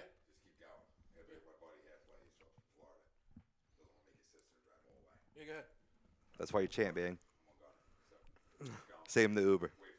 Yeah, absolutely. We'll keep the conversation rolling. Now, No, but guess what? Maybe there's some truth to you being a diehard. And if you're staying for Cardinals, because I'll be back to finish up. Get the World Series prediction. can you pass me a water down there? But so I mean, before you move on, No, continue, please. the market itself, I think all these guys signing extensions is for the fact that they got, not to say scared or just gun shy off about the market being soft for other guys like Keiko and Kimbrel that are like, hell, let's take this guaranteed money now. Yes. And let's just stay where we're at. And then if we can get to that point, we get to that point. Because there's a very real chance somebody like Aaron Hicks could have got there. Or, I mean, Arenado's a little bit different. Right. But there's been some guys. Maybe Bregman probably could have got a little bit, could have got more. Definitely. But not on that team. I mean, when you think about Altuve, Correa, you got Verlander, now you got Garrett Cole. A lot of mouths to and feed. you also look at a guy like Bregman, too, and how much does he desire to play shortstop? Right. You know what I mean? Like Manny, right? Manny so much wanted to get out of Baltimore so he could play shortstop. And now look at him, he's back playing third base. Yeah. I mean, when you're a stud and when you're a pimp at a position, Yeah. just stay there. Yeah. Yeah. Just go down as one of the goats. You Right. know what I mean? Like, Yeah. I think Manny can play both, and I think Bregman can play both. But Yeah. you're right. I think he probably could have gotten more, but it goes to show, as you said, where the game of baseball is right now. Yeah. And the quality of these teams though that are signing. The Rockies are on the upswing. Yep. The Astros are obviously at the top of the mountain, right? St. Louis was able to get Goldie to extend. Yep, 5-year, right? 130, yep. Before the even season started. Now, Right. That's probably was already premeditated before the Right. trade. Yeah. You know what I mean? But, these teams, these high class, these high caliber organizations are keeping their young guys Yeah. at least through their first contract. Yeah. You know what I mean? Or their first extension. Right. Yeah. And a lot of them, the biggest thing is a lot of them had no opt-outs. I mean, very few of these extensions had opt-out clauses, which shows that these guys, it's a commitment not only from the club to the player, but from the player to the club as well. Truth. I mean, in Goldschmidt's situation, you go trade for him, Right. and then you go re-up him, Right. make him even more happier, Right. and that way he can just focus. I mean, DeGrom, That had to be done. Oh yeah. Had to be done. But the GM was his agent. Yeah. And he was clamoring, why aren't you signing him Why long aren't you- term? And now he's right. in a position to sign him, and there was still issues. Still issues. It goes to show that there's another side of the coin. Sometimes it's not that easy. Yeah. Yes. You know, once he gets in the position, you think it's a done deal, and it's not. And it took, of all players, David Wright to come in and get the deal done. You know, he kind of played like, part-time agent, negotiator in that. Just you got to show that commitment on both sides, from ownership and the player staying commitment to the vision of winning a championship. Yes. Mm-hmm. I think in the most recent extension, if I'm not mistaken, Chris Sale got an extension. Yes, he did. Yeah. Was it 5 years, 150? Sale and then 5 years, 145. Just a little bit. I think, what was it? DeGrom and Sale. DeGrom, 5 years, 137.5. So that was difference of, 2.5 mil? Mm-hmm. Yeah. You know, so just underneath. No, I'm sorry, 7.5 mil underneath that. Who else did you ask And about? then, I'm sorry, it was Verlander. Yeah, Verlander got 2 years, $66 million. Kyle Hendricks, while we're on the subject, he extended with the another Cubs. That is 4 year, $55.5 million. You know what's That's a funny? value. Like, that is a real value. If we want to bring this back to the Phillies for a second, and this is where I'm going to clamor, and I understand the hesitance with a guy like Dallas Keuchel, but this is where you got to go out and you got to either get Kimbrel or get Keuchel. Right. Because you got these guys that locked up, right? That re-signed. Sale, Verlander, DeGrom, Hendricks. Not saying any of these guys Like were Snell, too. He's on that list as well. 5 year, $50 Not mil. saying any of these guys were ever going to reach the market. Yeah. But or if they did, like a Verlander, were the Phillies really going to be involved at that age? No. But these are guys that now, again, will never make the market. Right. So now those guys that hit the market, whoever's up next year, I think Verlander was the top guy that was supposed to make the market next year. And it's like, now where are those guys at? Right. You know what I mean? And so now you have an opportunity to go get either a Keuchel or a Kimbrel or both. Yeah. You know what I mean? And then that way you don't have to go into the trade deadline or off season next year and wonder what you're going to get. Right. And I think that analogy, how you looked at it, if you ever participate in any type of fantasy auction draft and you get a budget, you all know those top tier players. Fun. I love them. drafts. But so what happens is you get your top players, and then everybody goes low because of the fact that they want to hold on to their money. But like you're saying, so then what happens is then you get that second tier player, but now those top players are gone, and then you probably paid like say $40, $50 for a player, and then ultimately then you got a second tier player, maybe like a second tier pitcher. Just throw somebody out there that's not top end rotation, but right below that. Somebody like maybe, for instance, Sonny Gray. Yeah. Now, maybe in Cincinnati Park, just saying, but maybe he gets overpaid now because now that's what's going to happen now. Right. Because now all these players that are now locked, the players that are coming out next year that's going to test free agency, they're going to get overpaid what their worth is because teams got smarter and showed the players the money up front when they were younger, and there you go. Yeah, it would. Yeah, exactly. It's like getting. Good example, Charlie Morton. That's what I was there you thinking go. of with Tampa Bay. It's Going like to Tampa getting Bay. Odell Beckham for $20 in an auction league, and then overpaying for Allen Robinson at 19. Yeah. You know what I mean? You're like, because no one was going after Odell. Right. But then there was everybody going after Allen Robinson. Yeah. Another pitching extension was Michaelis. Oh, yeah, Mikolas. I was going to wrap up on him to hand you back the nice. headset because I want to get your thoughts as the hometown fan there. Those uniforms are atrocious, Chrome, by the way. By atrocious, you mean absolutely gorgeous and almost as luscious as Bryce's locks, and you're damn right. Bryce does have some great locks. He really does. Does he ever? The blue brings out the eyes. Yes, yes. I wish I could grow hair like that. Right. But, Especially the beard, because you see this. Oh yeah. And Luis Severino with the Yankees extending 4 year, $40 million. Another pitcher arm I forgot. And also somebody we didn't bring up, I don't think, unless they brought it up early on when I was doing the production side of things. Nola extending 4-year, $45 million too. Yeah, we forgot about that. Yeah, so he's on this list as well. I call him Young Shilling. That's what I call him. Yeah. Young Shilling. Yeah, that's a steal, though. That is an when you absolute really look steal. at that Yeah, deal, I was shocked to see that. Severino's a great deal too, but Severino's a little bit more than what Nola got. And on the injured list too. Yeah, but I mean Nola. waits like 2 or 3 weeks, he probably gets a little bit more. Yeah. Oh, absolutely. But I mean, when you're where you come from that particular type of background, and you just want to play a game. 4 years, $45 million, where you don't even have to throw another pitch again, Right. and be healthy. Right. Just ask Cliff Lee about that shit. Oh, you gonna bring that up on me? You feel what I'm saying? Like, You so gonna bring that up on me? 2008, you 2009, blows a 4-0 lead in the playoffs. Come on, Pete. that was 2011. That was 2011. 11. Okay. Game That's right, 2. 9. That's right, 9. Yeah.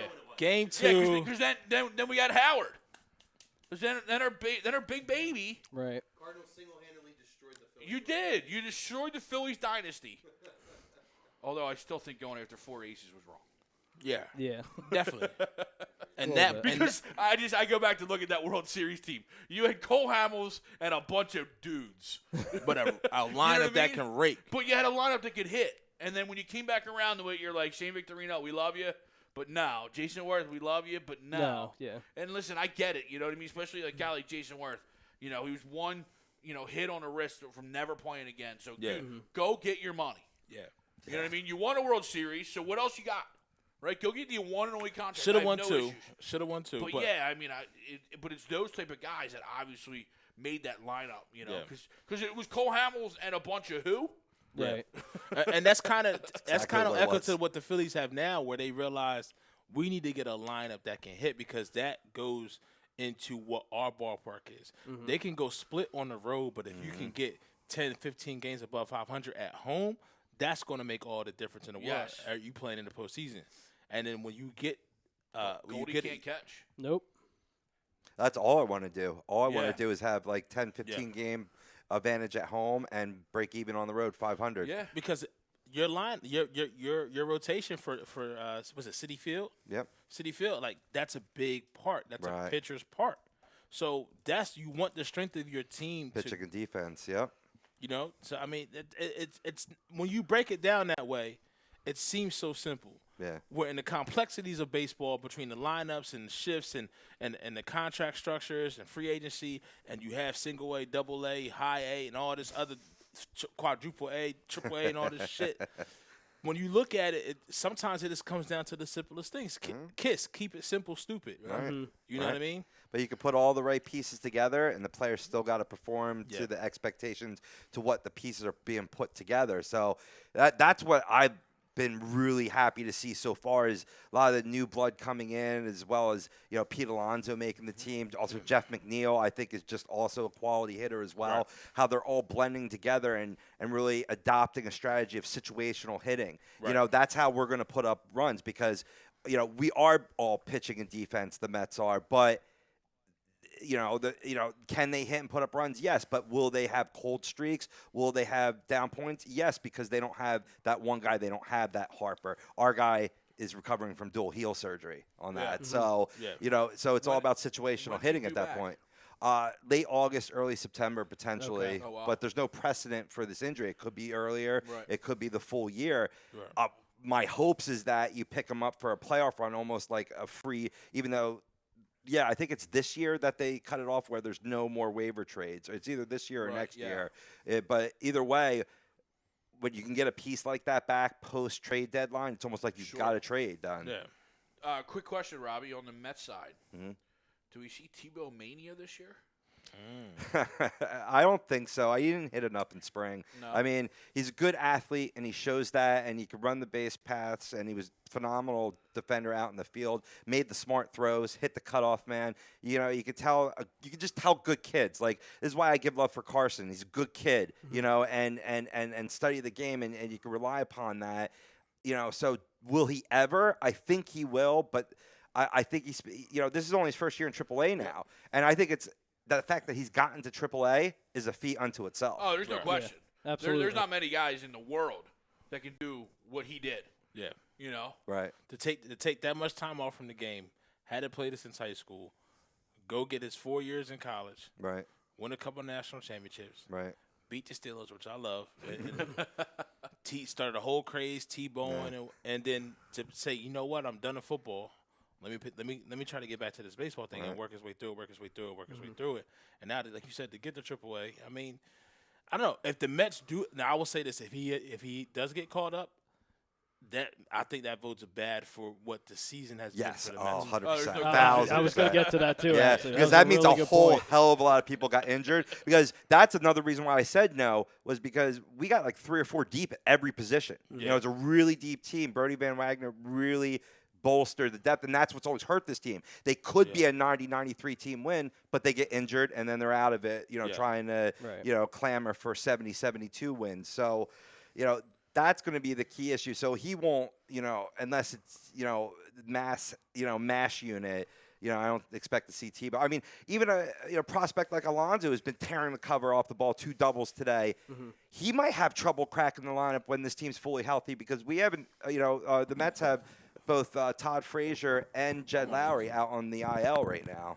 I forgot you guys signed Jed Lowry. Yeah, we got Jed Lowry too. That So was a real good signing. Even though he's hurt. Right. There's another side because I mean that's what's been a key: extending the big guys and bringing in the small chips. You saw that a lot early on in offseason while the Harpers and Machados were hanging out there for the big contract. But a lot of these, B and C though, I think you alluded to this earlier, really bolsters the team. Like a McCutcheon, I think that was another good signing because you could put Reese at first. Yeah, I'll give you that sub, man.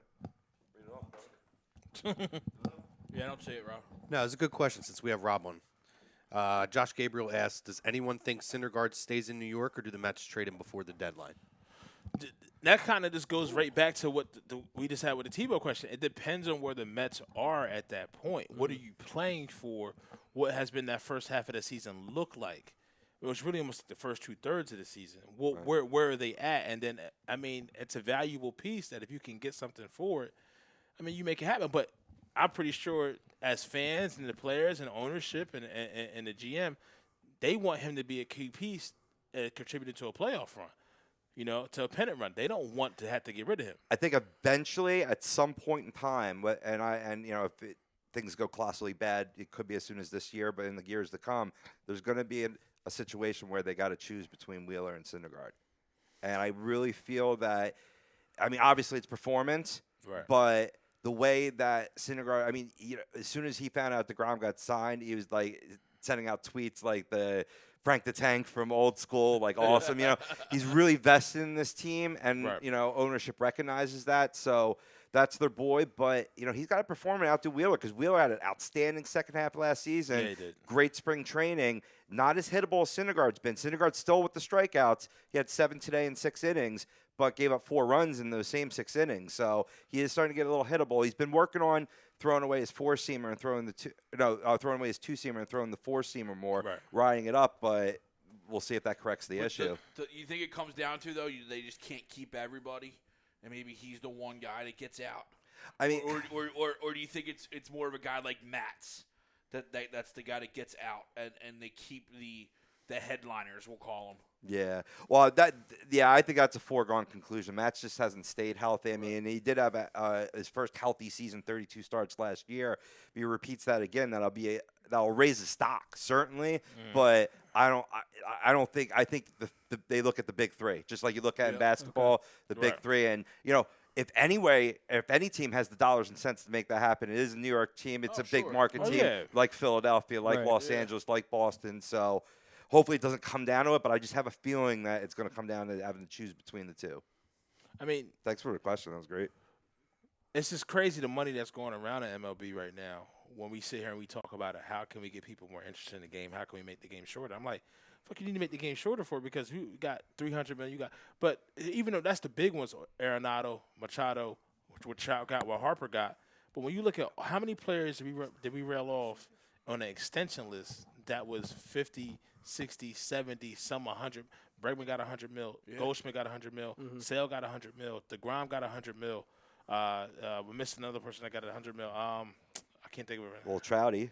Did you say him? Arenado. Yeah. The ones who got between say 70 to 100 million had to be over 5 or 10 players. Right.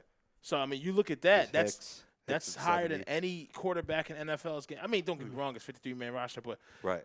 when you look at Major League Baseball, out of all the 4 major sports, the ownership has to put so much more capital out because you have 3 other farm systems that you have to fund as well. Yeah. Right. So, but I just don't see it as far as the interest in the game equating to the dollars that are getting dealt out. So I just think there's somewhere, and what the media is telling us is there's just a disconnect because I mean where's it at? Well, I think it's kind of leveling out because I expected Trouty to get $500 million.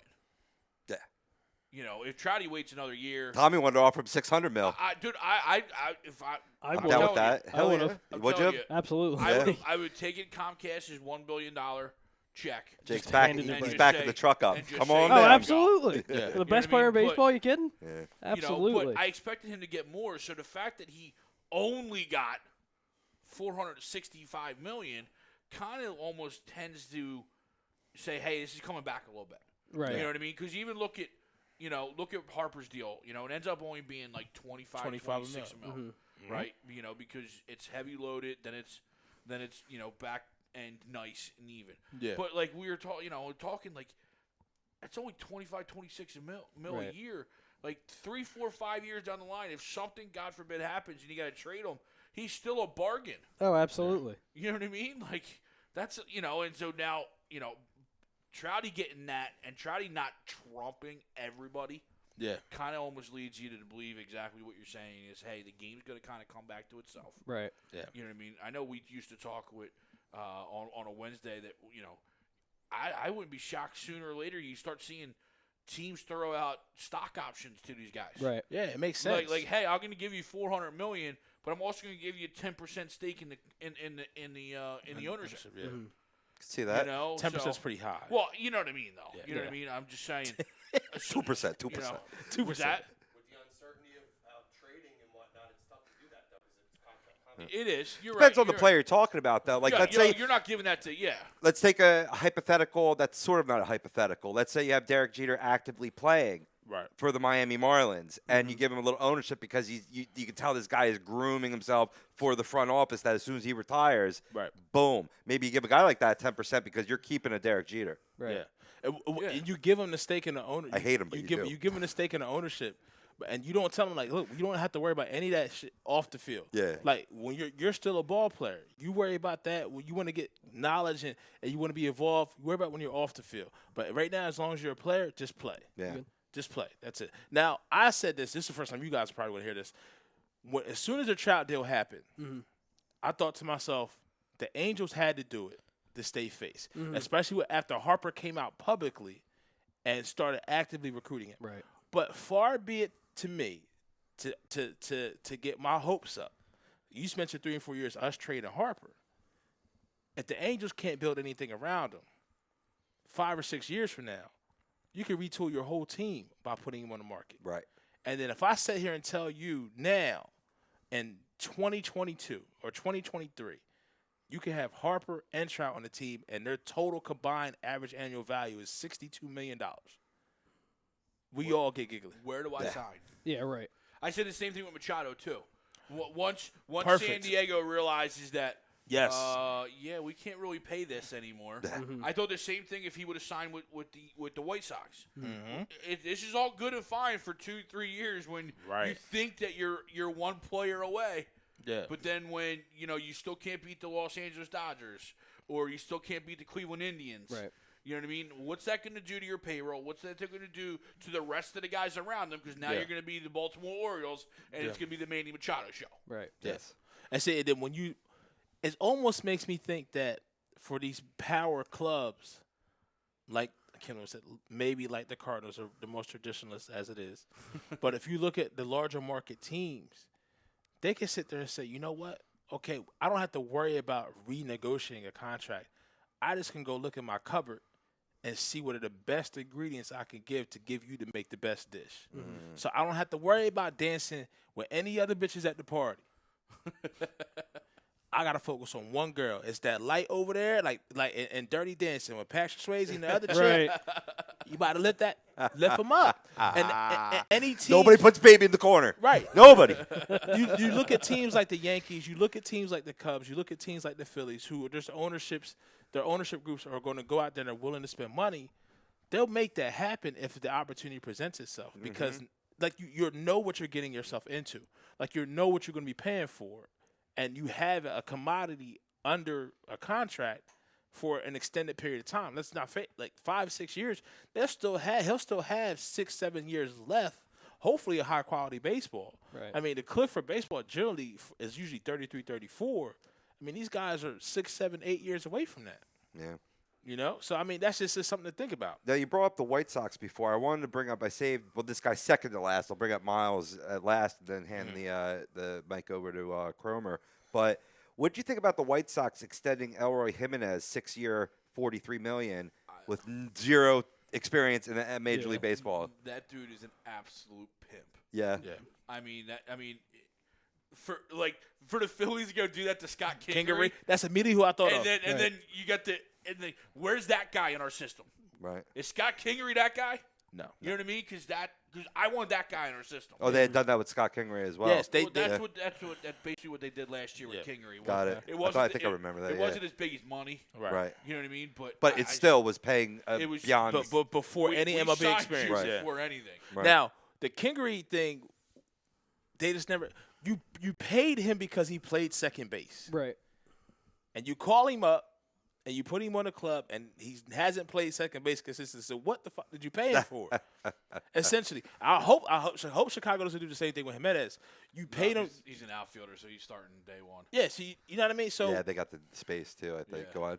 No, but this is it. When you pay somebody for the position that you see them for, and you give them the opportunity at that position. So kudos to the White Sox for doing that, because that's smart. You're buying low with a high ceiling. Yeah. High ceiling. And I think a team like the White Sox, that needs to be their strategy. That Yeah. maybe aren't swimming in cash. It's like Yeah. it's like what it's like what the Eagles used to do under the Andy Reid, Joe Banner years. You know Yeah. what I mean? Your Lito Shepherds, your Sheldon Browns, your One mistake on L.J. Smith. Yeah, I mean, you're gonna make mistakes. Can all be winners. Who was the wide receiver from Georgia too? Reggie Brown. Reggie Brown. Yeah. They did the same thing with him. But you get these guys that show a little bit of glimpse, Yeah. and you're like, yeah, we like them. Let's Let's buy 'em. sign them now. Yep. Maybe under market, but that way A, we know what he's making going forward. Going forward. And then B, if they turn out to be what they are, like Lito and Sheldon did, we got him to steal. Yeah, definitely got him at a steal. I mean, it's a good way to do business, and like you said, you will miss sometimes, but you never know. Now, speaking with Jimenez, Jose Abreu's on. Now, I've seen his name being a possible trade deadline because of where they're at. Could be with David How Palka. hurt is Lindor? Like, how much time is he going to miss? Do we know yet? I don't think it's serious. I believe it was 4 to 6 weeks last I saw. yeah, I'll look that's that up real quick while I have this up, though. You're not talking about the average prospect in Elroy. He's third overall in MLB pipeline behind Vlad Jr. and Fernando Tatis. Jr. Yeah. Well, we have both juniors. Good Yeah. points. Well, Vlad, I'm glad. So, yes, he does. Yeah, he does. Yeah. Who? Oh my gosh! Well, And my man can play. yeah. And Vlad kind of looks like his dad. He just has longer hair. And it's blonde. And likes to eat. And oh my God, that's the biggest thing. His body at some point, his body at some point with Vlad Jr.'s body, like he can't. I don't know if he can make it through 162 games with that weight. Right. You know what I mean? So at some point, like we all know his dad was just like his. I feel like Vlad Sr. can just get out of fucking bed and hit My it man's 460 still gonna feet. hit for. Yeah, my man's still gonna No hit 300. gloves, no nothing. Like You just can bounce it up, and my man's going yard. you see what I'm saying? Like I mean, I seen him. Seen him hit it off the plate almost. So and just golf ball it out there. So He was the best bad ball hitter. I've oh ever my seen. God. Like I don't even like BP. I don't even think he took BP. I think he practiced. I mean, it's Kevin Schaefer. It's crazy because I know Phillies fans, cringe when I say the name, but like guy like Bobby Abreu, right? Oh. Vlad Guerrero, those guys. To the outside world, Manny Ramirez is another guy. To the outside and the general Joe Schmo public, it looks like they don't care. It looks like they're playing in slow motion. Right. It looks like they don't. They're not trying hard. When in reality, the game is just that easy to them, and that's scary because this game is very hard. Right. You know what I mean? But there's certain guys. I think Manny was the best out of them. Manny Ramirez. Yeah. The game was that easy to him that it looked like he wasn't even trying. Oh, real quick, when you guys were talking about Kingery, Josh Gabriel chimes in. He goes, I think Kingery pays off in the end, especially the way Franco is playing, because I could see Franco getting a fat contract next season. But he's still true, but he plays third. I mean, I haven't seen Kingery at third. Here's where Kingery pays out. He's a trade piece at the deadline. Yeah, I can see that too. Yep. Because He's controllable. Exactly. Because a small market team like a Tampa Bay Rays, a Kansas City Royals, Texas Tech reaches the Final Four, beating Gonzaga 75-69. Wow. TT. Wow. Another number one seed gone. Woo. Now if we just get this drastic damn Devils out of here. Yo, you watch your mouth when You're a talking Duke to fan me. too? And I just picked him on my bracket. Okay, oh my God. That's different. They making you money, but I deal with one on Friday night. Oh my God. I do like Duke. I'm not like a super fan. I like Duke No. because I like K. But Aaron's a Duke fan like Chrome is a Cardinals fan. I can't. Okay, I'm sorry. No, but I think Kingery ends up paying off either the deadline this year, or you're just not going to overpay for Caesar next year. Right. So he's going to finally pay off eventually. I still overpay for Caesar because I don't see it in Kingery. Right. I think the dude's just not a major league player. Right. Unfortunately, I might get killed for that. But a team like the Rays, the Royals, a small market team is going to want that type of contract where they know what he's making. Yeah. For the next couple of years, so that they can go out. It's why they went out and got like Tommy Pham and stuff like that. Yeah. But if I'm the Phillies and I need an outfielder and I can go trade Kingery for like a Tommy Pham or an Austin Meadows. Yeah. You know what I mean? From like a Tampa Bay, something like that down the stretch. Yeah. Well, I think Tampa Bay actually kind of be in, and that's what kind of that's what I kind of steered Ralphie now. goes, fuck Duke. Thank you. Again, we can agree to agree there. So, just to go around, let's get just your as far as the playoff teams in each conference. So NL, AL, give me division winners. Possible. Let's keep it with division winners right now. Yeah. Okay. All right, so let's start in the. Where you want to start? Starting the Beast, the East. NL East. NL East. I said on Wednesday it was the Washington Nationals, and it's tough for me. This division is loaded. Yeah. Mm-hmm. You know what I mean? And I said on Wednesday you can make each one of us on here could pick a team and make an argument for it. Mm-hmm. I do agree. I don't think Washington. I overvalued the vets. I just in this again small sample size again. Yeah. Me changing my tune could come back to haunt me. Hey, I'm right with you, man. I'm gonna go Phillies. Okay. I just you walk Harper game 1, boom, there's Hoskins. Right. Yeah. Right. You throw at Hoskins game 2, boom, there's Romito. Harper. Mm-hmm. You know what I mean? And then 6, 7, 8 right now is on fire. Just Right. Yeah. In any one inning, those guys can produce 1 to 2 runs. Yeah. And I think that's dangerous. Yeah. So I'll go Phillies, backtracking from where I went on Wednesday. Okay. So I'm going to join you. Yeah. Really? In terms of backtracking. Oh, okay. Okay, so with that backtrack, who do you pick to win the NL East?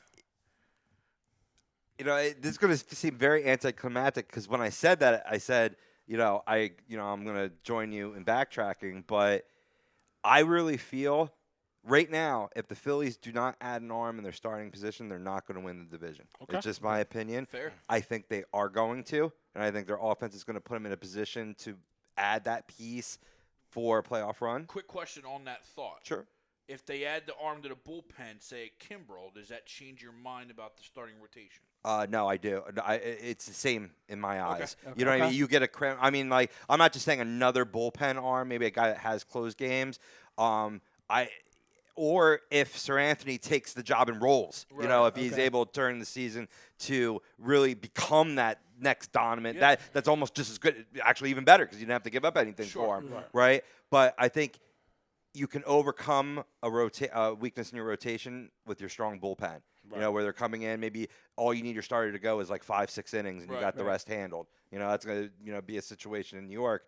You know, on both teams, certainly mine as well. I think our bullpen is going to certainly bail out some of our starters, especially 4th and 5th in Vargas and Matz. So, so they add any one of those pieces, and I think it will happen.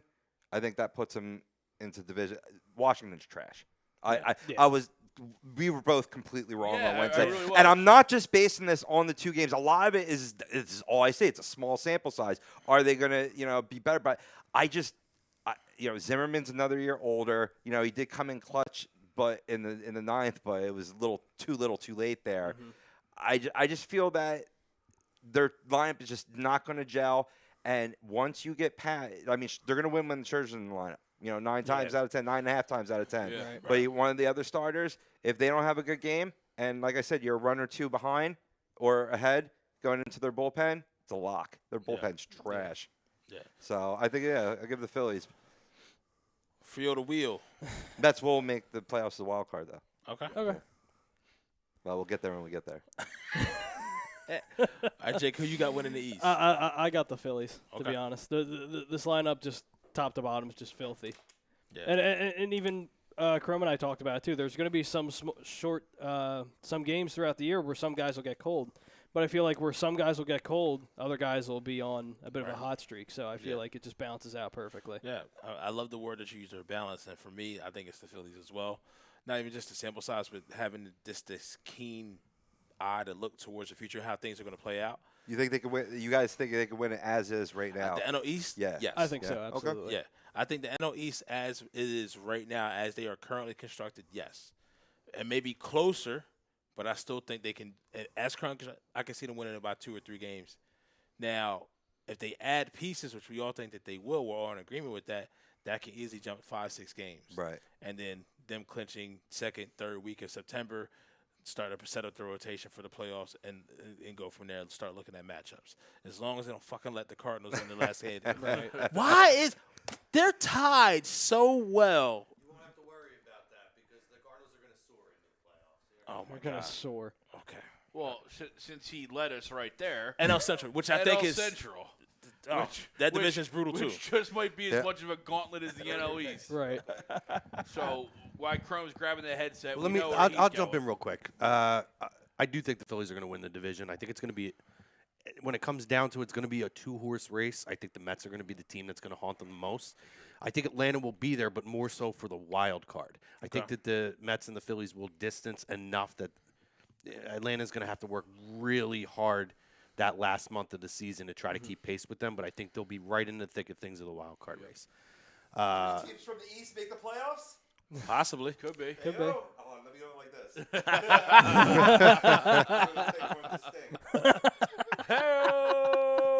Also anticlimactic for me, but for a reason. I do believe that the Cardinals will win the division. Okay. I think that Milwaukee will get the wild card, one of the wild cards. My thing with I think that a lot of the Cardinals' moves have gone under the radar, and we're talking about lineups top to bottom. When you look at that lineup that they have, when you have a Matt Carpenter, MVP candidate last year, leading off your lineup, Paul Goldschmidt, perennial top 5 talent as of today in this league. And then you go beyond that. You have hopefully a healthy Marcell Ozuna could make a world of difference because then that really provides some protection behind Goldschmidt, as well as he's going to see better pitching because they're going to be worrying about Goldschmidt. He's going to get protection as well. But then even going back past that, now Dexter Fowler is the big question mark. Right. I think he loses the job at some point this year.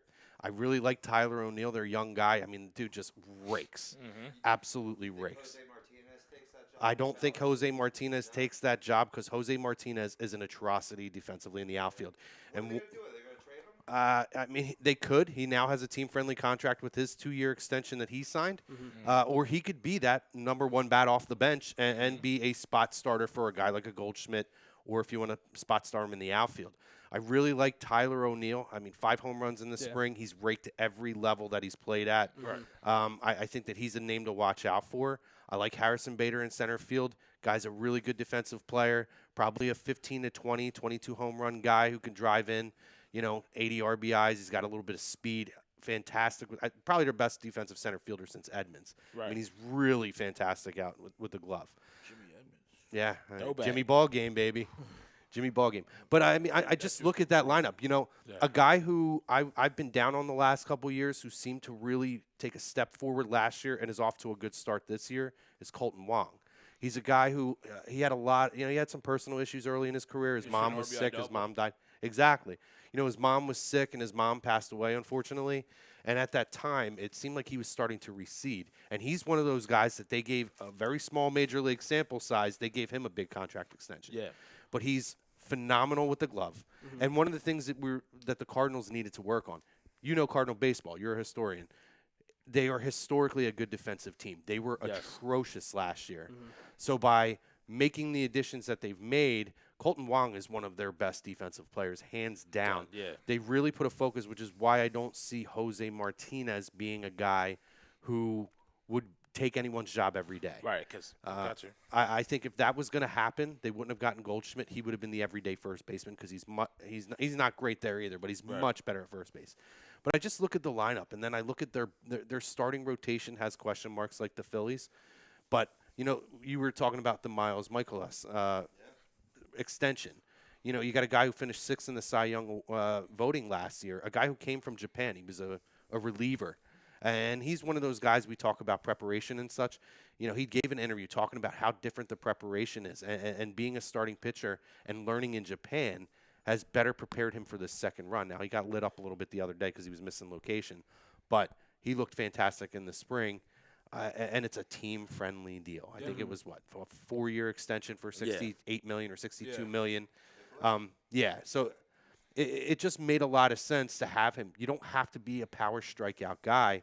He's one of those guys that's like a finesse pitcher. Right. 68, actually. 68, okay, yeah. So and that's why I was surprised. I mean, they gave an extension to Jose Martinez, too, for 2 years. But I think that's giving it's contract. It's team-friendly. If there is an opportunity there for him, he's locked in. If not, he's a great trade piece later down the road for a team that needs a power bat. But I look at their rotation. I love Jack Flaherty. I think that dude is a freaking 2 years from now, 3 years from now, he's a guy that could be the top of the rotation, Cy Young candidate. They have question marks. We have Dakota Hudson here pitching. He's he looked good. He looked good.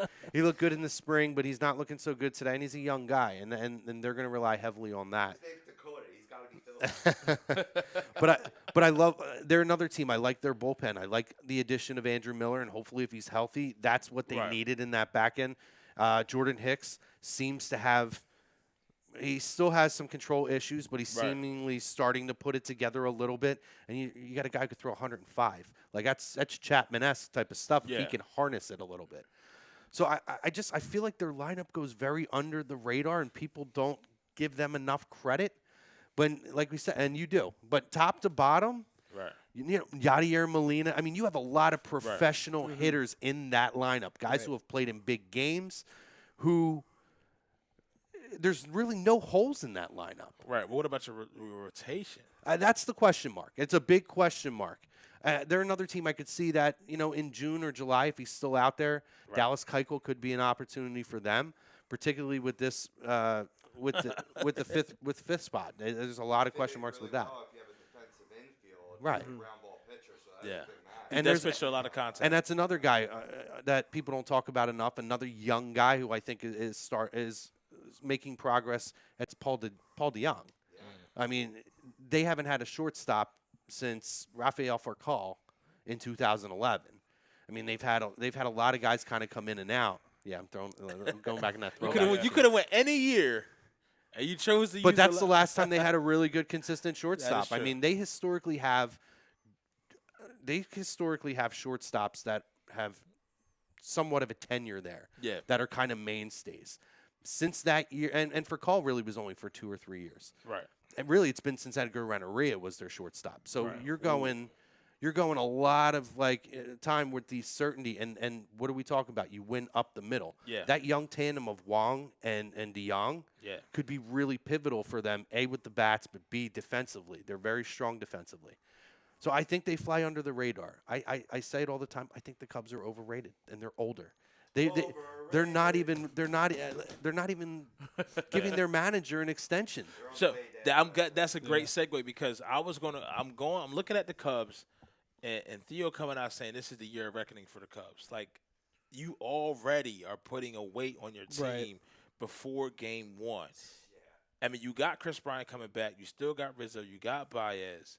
I mean, you got Darvish, you got Lester, you got Hamels. You also still got guys like Jason Hayward on that roster. Question marks. But so with a team with question marks, that's almost like Brett Brown coming saying we're going to start Honey. That's almost like how Vince Young saying dream team. Can't do that. When you do that, it's just like you said, you can't do that. So I feel like the Cubs, if everything pans out, Stupid money. Stupid money falls right into that. It does. It worked out for them, but that was right. Exactly. Now this may work out for the Cubs, but it's a lot of what ifs. Where I feel like the Cardinals are balanced. You know, I like the Brewers as well. That's the team that scares me. I said it last year. But they have their rotation is so short, and it's hard to ask a bullpen to be as rock solid again and to repeat what they did the year before. But they're so go strong. back and look at Kansas City. Right. But I mean, that's a deep lineup. That's a big hurt. I don't know if you guys picked it up, but Robbie said Corey Knievel. Yeah. Went down with Tommy John. Yeah. That's a huge loss. Oh, that's a huge loss. Yeah. But yeah. But I look at Milwaukee. That lineup is so deep. They do have good, not light the world on fire starting pitching. Their starting pitching is strong. They have a really good bullpen. Yeah. They're going to be a force to reckon with. And Christian Yelich, I mean, that dude's an X factor. And they got him for so cheap too. Yeah, they did. And Lorenzo Cain, I mean, I thought that was another one of those, like we talk about the Phillies getting Bryce Harper this year. Sneaky sign. Last year for them, it was Yelich. But for them, the Gene Segura acquisition was the Lorenzo Cain. And I feel like it's paid dividends again this year. You saw opening day. Cardinals have a chance to tie it. Jose Martinez, he robbed a fucking home run from him, which I wanted to punch the walls at work. But, I mean, their lineup is so deep. They're so well managed that's the team that scares me. And I think that team's going to be a mainstay for the next 5 or 6 years. So, I mean, I'm not disrespecting the Cubs, but it drives me crazy that people talk about the Cubs like they should be a 110-win team every year, and they're not that team. I mean, that one year, it went perfectly for them. Do I think they're a 90-plus potential win team every year? Absolutely. I mean, they've proven that. But their window is closing. The division is now catching up to them. Yep. And it's going to be a lot tougher. Yeah. So pretty much, Jake, who you got? Cardinals, Cubs, Brewers coming out of NL Central. Well, just based on the last 2 games, I'd have to say the Brewers. Just going off these 2 games, I don't know. I like the acquisitions. And again, it's a small sample size, but I think right now, based on these 2 games, I'm going with the Brewers. Okay. I wanted to add one more thing. I'm sorry. Why that happens? Josh Gabriel chimes in on the chat a couple minutes ago. I don't think Atlanta has the pitching chops to hang in the playoff picture. I absolutely agree, especially from the starting lineup. And then here in the Central, he says Brewers have a huge issue with the rotation, and you look at the bullpen is amazing, but they got burned out by the end of the last season. Agreed. Because their starting I don't pitching disagree couldn't with that. hold its water. I don't disagree with that. And that's go ahead. I know you want to say Well, the point I wanted to make, and this is an X factor for the Cardinals that people aren't talking about right now, you still have to get Carlos Martinez back. Yeah. And I don't think he's going to come back as a starter. I think he should end up being the closer on that team, and Hicks end up being the 8th inning guy, Okay. and Miller's your 7th inning. That's a great bridge in the back end of the rotation or the back end of the bullpen. And then the X factor of Alex Reyes, if he's healthy, he has #1 top 5 stuff as well in this league. And it was the injury issues. The one was a freak injury last year. But there's, he's 100% now. They're starting him in the rotation, but he's a guy, that could end up taking that 5th spot at some point in the year if he shows that he can stay healthy. And B, as far as the bullpen goes, whether it's long relief, because they're going to use him as like a gadget guy for now. Right. Long relief, back end of the bullpen, he could make a huge, huge difference. So I think that the uncertainty of where those guys are going to get plugged in as the season goes, they could be an X factor to sway it for their pitching staff. Okay. Oh, that's for sure. I said on Wednesday, I don't really trust the Craig Counsell method of managing. I think he's a little on the Won't work in the regular over-analytic side. season. Yeah, with the way he managed that postseason was almost like you managed to lose every game. Yeah. Like you manage to win. You don't manage to lose. Right. And I know that bugs everybody about Gabe sometimes too, how he tries to overmanage. But I can't buy into a guy, regardless of how good his offense is and how good his defense is, I can't buy into a guy that legitimately wants to start his closer to start the game and then bring his starter in to go the next 7 innings. You know what I mean? Like I can't buy into that methodology of baseball. Like there's certain things that baseball is purest at, and there's certain things that you can move around. Exactly. So I could see a reliever, but your closer, no. You need that guy that's going to pitch when the game's on the line. The 9th inning is different than any other inning out there. Don't even give me the first inning prop. Josh, we'll get to that here in a second. So my pick for the Central is going to be the Cardinals. I just think although they have holes in certain spots, their overall balance, is kind of where it is where they're going to separate. You know what I mean?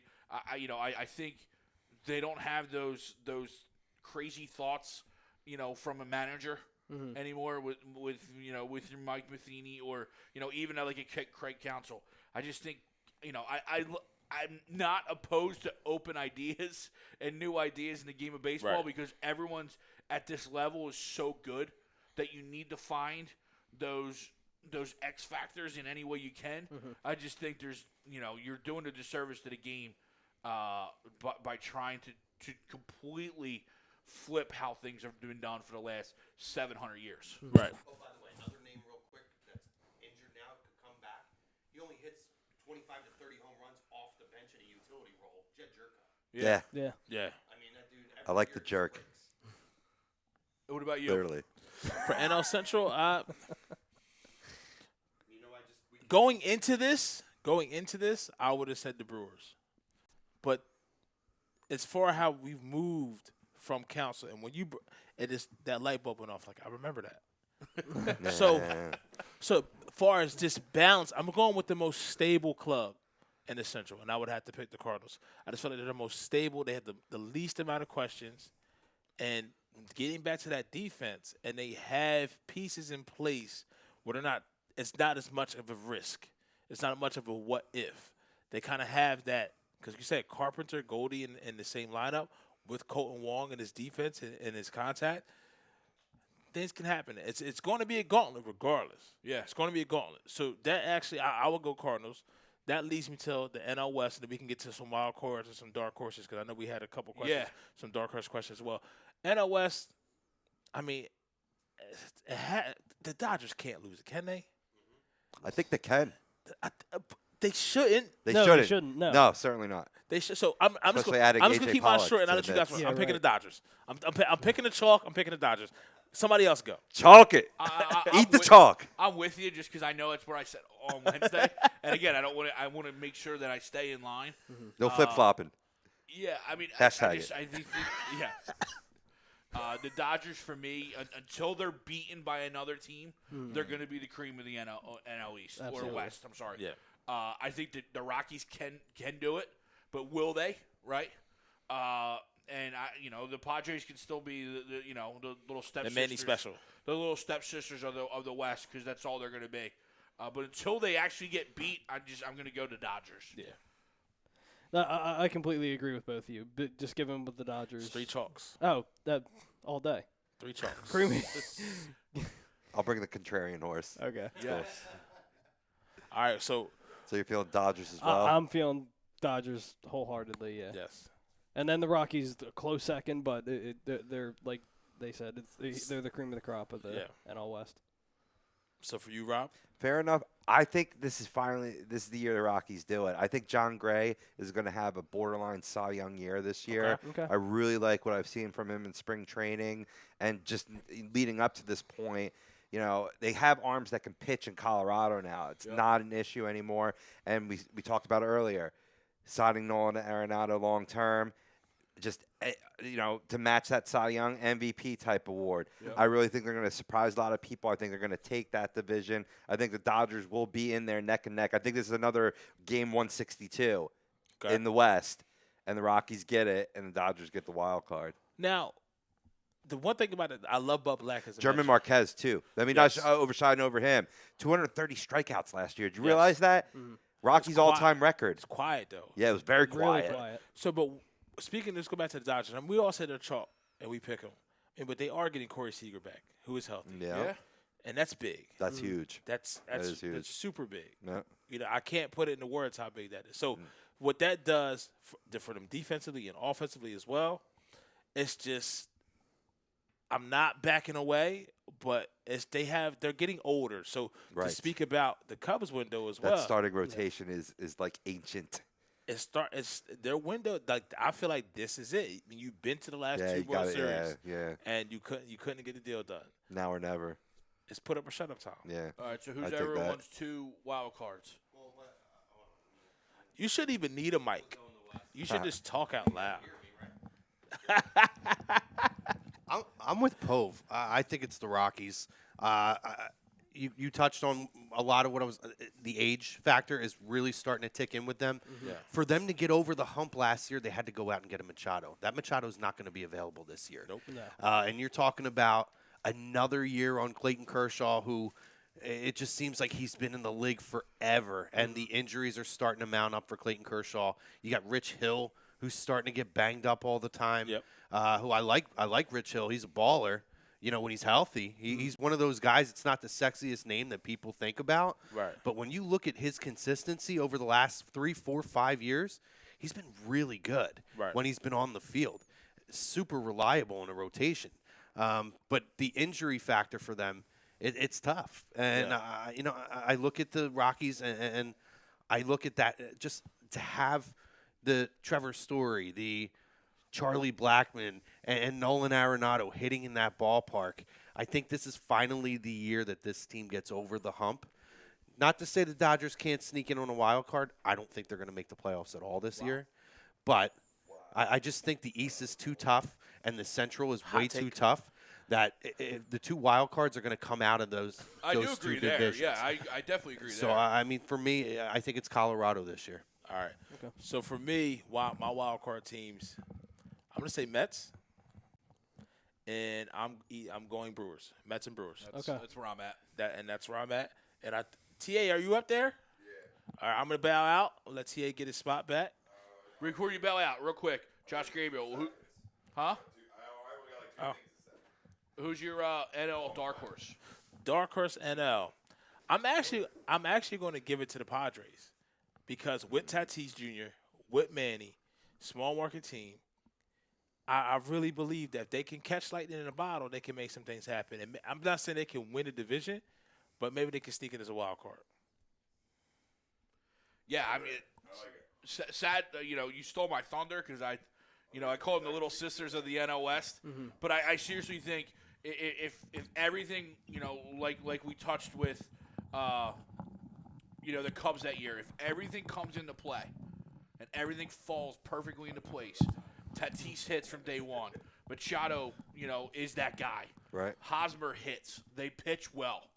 I think they could make a run at the wild card, be there at the end of the season. So for my NL dark horse, I'm going to go Padres.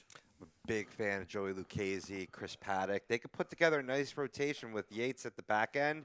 That's why it's tough. It's tough to, I mean, as good as we've been praising the NL East, NL West is going to be a dogfight too. I mean, except the Diamondbacks, pretty much at this point. But yeah, that's the only team that's not any good. Yeah. I like the Padres as a sleeper wild card, but I'll go out on a limb right now. Did you do World Series yet? No. Divisional winners. I don't give a shit about divisional winners. I was going right to the whole You can goddamn give thing. us whatever cookie you want, baby. I think I'm gonna go Phillies Yankees. I'm a big Red Sox guy, but we'll see. I think Seattle will be fine. I just think the Yankees are so good, and their bullpen's lights the hell out, and I think that's going to separate them from the rest of the AL East. I believe that we flat out rake, so that's going to separate us from the rest of the NL because I don't know if anybody's going to hit like we do. And we got the 1A, 1B, 1C best pitcher in baseball. However you want to slice it that day or feel about it, right? It's DeGrom, Nola, Scherzer, and there's other guys, but to me they're the three big dogs right now. With Kershaw down and some other guys with a lot of innings on them. Yeah. So it's going to be interesting. There's some other ones, Severino, Yankees, I like. I don't love him as much as people do. I think he's a real good pitcher. The ace, I don't know. I haven't been sold on the ace. I've been sold on like yeah, you can be a 1. Right. You can be a 2. I'm not sold on you break bats and you're that unhittable. But to me, it's Yankees, Phillies, World Series, and Phillies are going to beat them because we're going to hit and we're going to shock the world. And at the first out of the 13 years we're winning a World Series with him, that's going to be a relaxed player going forward. And that love affair is going to continue. It's how things happen in Philly. It's the best time to be a Philadelphia sports fan. It's a fucking exciting time. And at the end of the day, I'll see you on Broad besides Chrome because he ain't allowed. Rob, you're allowed because you didn't wear the jersey. So the jersey's frowned upon. But no, I just believe looks sharp. I believe we're coming out of the NL, and I think the Yankees are coming out of the AL, and I think it's going to set for some lineups that mash and an exciting World Series. Let's start up a trend every other year. Bets Phillies every other year. Let's go. No, you want it all Phillies. No, I mean, if you're telling me every other year I'm on Broad, I'll accept. But I know people are going to be like, "Oh, that's a homer pick." Listen, it's 2 games in. The lineup lineup about that they're going to pick up an arm too. Yeah, so I don't think they're pick done. Up an arm. Whoa. I don't think they're done. I can see Kimbrel being on this baseball team because when you start seeing in the first 2 games, granted it's a long season, you got 160 left, but when you see what you have now, you're like, oh shit, and you realize I don't got to make a trade or nothing. I mean, there's a guy out there that can just shut it down. Right. And you've already sang to him. Yep, I did the Lee Bryce. Yep. I'm willing to do it again. Well, there's a rumor going around, Jake. There's a rumor going around. It could be Craig Kimbrel, Phillies, real soon. And if that happens, listen, it's not even close in the NL. All right, I'll put that stamp on that shit right now. If Craig Kimbrel becomes a Philadelphia Philly, you wrap it all up. Because I want the Yankees. I want whoever you got. I want the best. I don't want to be like, oh, I'm scared to play the Yankees. I want to take down another Mecca. Right? Like we took down the Patriots. I want to fucking take down the best. I want to slit throats when it comes to this shit. Because you can talk about all championships you win, but I want to talk about the last one. That's my goal. My goal is to shut up the idiots. That's my goal here. That's my complete goal for Philadelphia sports is we just shut up morons all around. All right? Sixers losing tonight? No, are they? I'm just curious. I was going to stamp them on Broad, too. Could be exciting. Could be exciting couple months. Dual Broad Street. Just everyone on Broad. Let's go. Everybody Broad. No, but 6:50. 2 minutes left in the second quarter. 6:50. Sixers. Oh, I like that. I'm 2 points behind. You can get the freaking Cardinals game on. Nobody cares about this. It's a Philly sports show. There's some crumb that cares. Yeah. Well, listen. Great shit, boys. That's all I had to say. Yeah. Phil's World Series bound. And we already talked about them coming out of the NL, the winning the NL pennant. So we already, all 4 of us had us there. He had us there, but losing. Robbie, what did you have? I said that they're definitely going to grab an arm, whether it be for the starting rotation or a closer, and that puts them over the top to take the division. Yep. Because Washington, remember I picked Washington on Wednesday? Yeah. After seeing 2 games and reading about them more, they're garbage. They're out of the. Yep. They're so overrated. They've been overrated. And I think you guys made a point right before I left about Harper impacting that lineup. Absolutely. I mean, I'm not as love of Trey Turner as you might be. Rendon, I think, is just a professional hitter.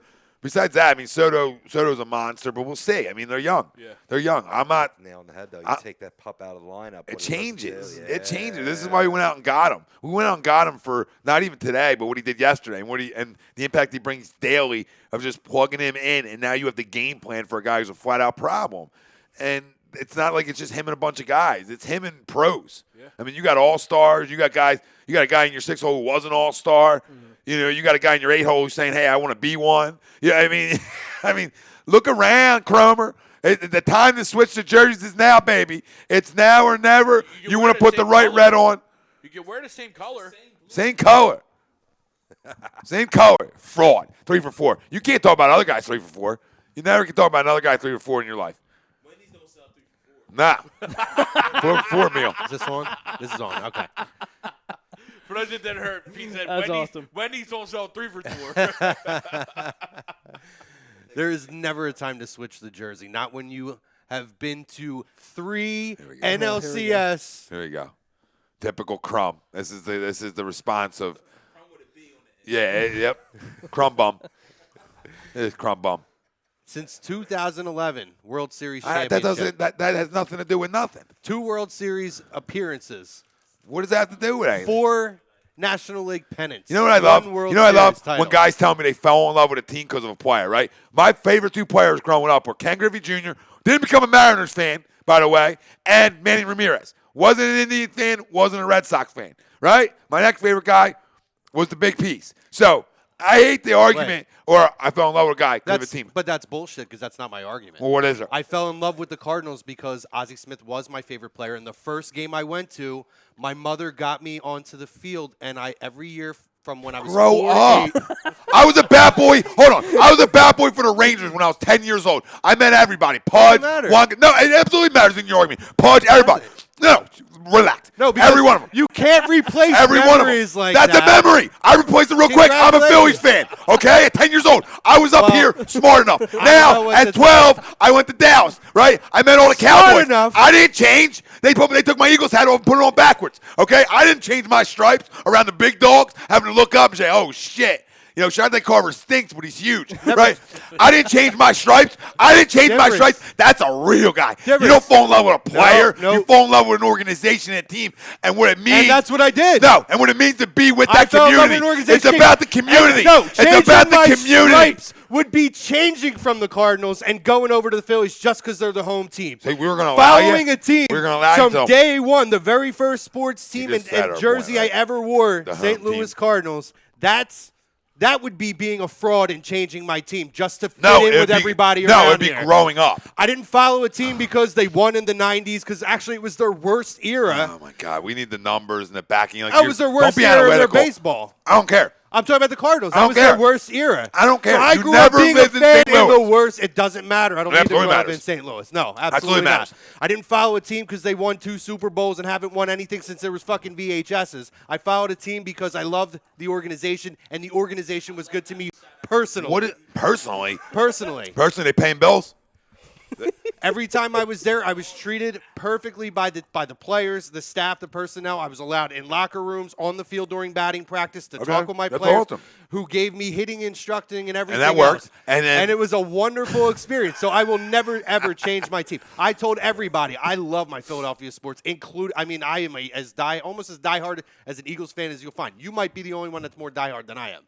But if it came down to it and they say you could follow one sports team, I will always stick with my first love, which is the Cardinals. You don't have to like it, but that's the fucking real deal. I'm telling you something. All I'm telling you is. Thank you. Great, that's cute. That's cute. I support you too. But it's fine. You allow them to be nice to you and you enjoy it and you respect that organization. You don't become a fan of it. Makes sense? You respect it. You love it. Fan, it always has a little place in your heart. But you don't become a fan. I can't tell you enough. And you agreed with him? He took a shot right at the Cowboys. And then you agreed he's talking VHSs. And then you agreed? I'm just saying. I expect better, okay? People can accept them reasons. I'll accept it because I love you, but I disagree with them completely. I don't give a shit if you. Oh, I know you don't. I'm not expecting you to. I'm just confirming. Well, I'm glad we confirmed what I already fucking knew. That it's fraudulent? No. No. I thought you were confirming. No, that you will agree to disagree with me on this. No, you can be a fan of whoever you want, but I'm going to break balls. Oh, me too. Yeah, if I'm not here to break balls, I'm wasting my time. So do you remember? Don't forget though, the last time the Phillies won the World Series, the Cardinals won the World Series, showed up in another one, and we're in 4 And what does that mean to me? championships. Just saying, man. All right, great. That was a conversation we had the other day. That's like a Cowboys comment. Well, no, because on the show, no. This comes up because on Birds of a Feather, he argued with me. What have the Cardinals won lately? That was the conversation that came up, and that's within the last Because I don't not follow even 10 them, years. and I don't care. Make sense, Jake? You know what I mean? Yeah. I was just trying to take a shot somewhere. It didn't Right. work out for me. It Oh, well. did not work out for you very well. No, that's all. But hey, Either's taking a knee. Like that. Daddy, love you. Shoot or Oh, I shoot. love you, Dad. You can be a fan of whoever you want. I respect the hell out of you. Shoot or shoot. Oh, my God. You guys feel my legs? Oh, so much for catching anymore. One thing he'll tell you, and he said it to me earlier, he hates that I'm a 3 for 4 because I'm not the typical 3 for 4. Nah. I'm the bottom 1% that's actually a sensible fucking fan. Huh? You're sensible. I just don't agree with you. Broad Street. That's all I'm fucking talking about. Give me some. I can't move my legs. Give me some, Rob. Whatever. You can go next year. All right, alternate, baby. But you know what? Hey, that's why I agree with them, though. That's the angle, because I can see that line of work. But I was bored a little stupid, so Good deal. We'll rotate years and Trump gets every fit. I'm down with that. I said I agree with them. I As never you walk up steps. I never claimed I was a smart man when I That's not agreed with walking. them. Yeah, that's not walking. That's not walking. So Call the doc. Call the doc. Man, everything locked Call the up. doc. Doc, if you're listening, Tom's calling. So TA kind of just went there. He took it straight to the World Series. So let's just follow that lead. World Series matchups. I got Phillies coming out of NL. Well, we all did because the poll question was the pennant, Yeah. right? So of course, I mean everyone but Chrome. That was my pick. What, the Mets for the World Series? To get to the World Series. Okay. So we all know one side. you got the Phillies winning the World Series or getting to the World Series? I do not. Who do you got getting to the World Series? You know what? This is sort of my dark horse in a way. Since I didn't give them, I'm going to give my dark Yes. horse Oh, to the I'm sorry. World, to the World sorry. Series. Don't worry about it. I don't need to give an answer to everything. You don't want to hear an answer for everything from me. Trust me. But I think Colorado Rockies. I'm on board in Colorado, and it's not just because weed's legal there. I'm on board. Which is a great reason, though. Yeah, it's a great reason. It is a Great reason. If you indulge, if you're one of those. Great economy there, too. Yes. Yeah. Yes. Of course, because weed's legal. Imagine that. Get the hit, New Jersey. Pass the law the next time, damn it. Get to hit United States. Is their rotation the greatest out of it? We talked about it? No, but I think the offense overcomes. I think the bullpen, when you can lose an Adam Ottavino and not even blink an eye, I think you're really set in a good position. I mean, they blinked. Yeah. They blinked. They blinked a losing little him. bit? They Little blinked bit? a little bit. But Yeah, you're he's right. an arm. You're right. They're He's just an arm. as strong, though. You're definitely right. Right. No, and You you bring can't- truth there as Because well. you can't lose that type of arm and go, Right. oh, well. He was kind of up and down though a No, little he bit, was. but the potentiality, I think you're right. Yeah. Yeah. They blinked a little bit. All right, so then Like that? you. Yeah, I bring the vocab as an from? editor, yeah. You got the Rockies, we got the Mets, and we got 3 Phillies. Your AL? Astros. Ooh, okay. The lineup. Astros. So you're Phillies, Astros. He's Mets, Astros. Robbie? I have to think about this. I'm Go ahead, Good? go for it. Yeah, let me think I'm about going to it. go Come back Red to me. Sox. Yeah.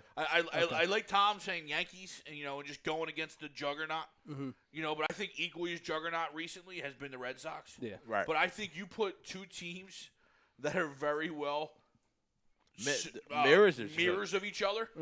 Two lineups that are going to mash. 2 rotations that got the tops of the top, and then a bunch of solid guys in below. Right. And then 2 bullpens that you hope, especially for the Phillies standpoint, stabilizes, then you can get outs. Right. So I'm going to go Red Sox.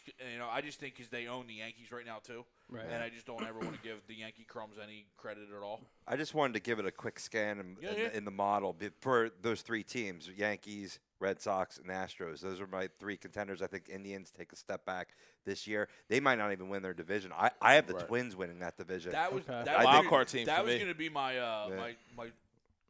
AL dark horse. But after analyzing how they compare together, I'm going to go with the Stros. I think the Stros get back to the World Series, and I think I think it'd be hard to beat them if they get to that point again. Right. I mean, with Carlos Correa coming back, I can see it. Jake, for you coming out of the AL. Coming out of the AL, I completely agree with Greg. I know the Phillies are. I think the Phillies are going to get there, but I until proven otherwise, I'm still sticking with the national champions. Okay. Now, for the American League though, for like Yankees, Red Sox, who do you have coming out of there? Who the Phillies going to face in the World Series? Red Sox. Red Sox. Okay, yeah. I can see that. Now, that'd be nice. Phillies, Red Sox. That would be a good World Series. Yeah. I'd watch that World Series. Yeah, definitely. I mean, it's like you said. I'd watch a Mets Astros. That'd be even better. But Well, it's that whole Philly-Boston rivalry too. Yes, that exactly. sells in and of I itself. always compare the two. You know what I mean? I always, because you have the Pirates. They're in-state rivals still within the National League. If you have the pairs on each, in each division, in each conference, each league. Yeah. The Red Sox always match the Phillies in my eyes. It's a good point. Definitely. So, let's get into that time where we want to give out some hot takes, and then we'll get to some awards and who won MVP, Cy Young, things of that nature, and he may be distracted from the game. I have a question for Chrome too. On the side. Perfect timing. Oh. I'll be back with my hot takes. Okay. Dip down for a second so we're not tripping anybody. Oh, you're good. You want to make me touch my toes? Cough, doctor. Ooh, some hot takes. Get some air. Woo! Yeah, crack that open a little bit. Yeah, there you go. So, hot takes, huh? hot takes for me. This is my hot take.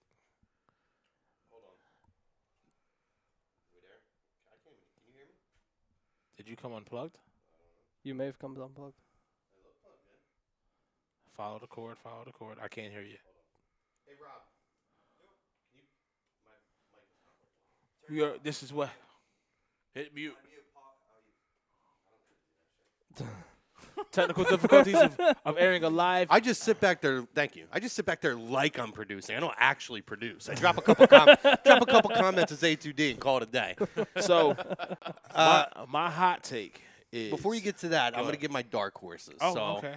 And again, it's not me being a homer. A lot of things would have to go right, but I could see the Cardinals. Because for me, a hot take, it's not either of the two teams I picked for the league championship. It's a team I think could sneak in beyond them. Okay.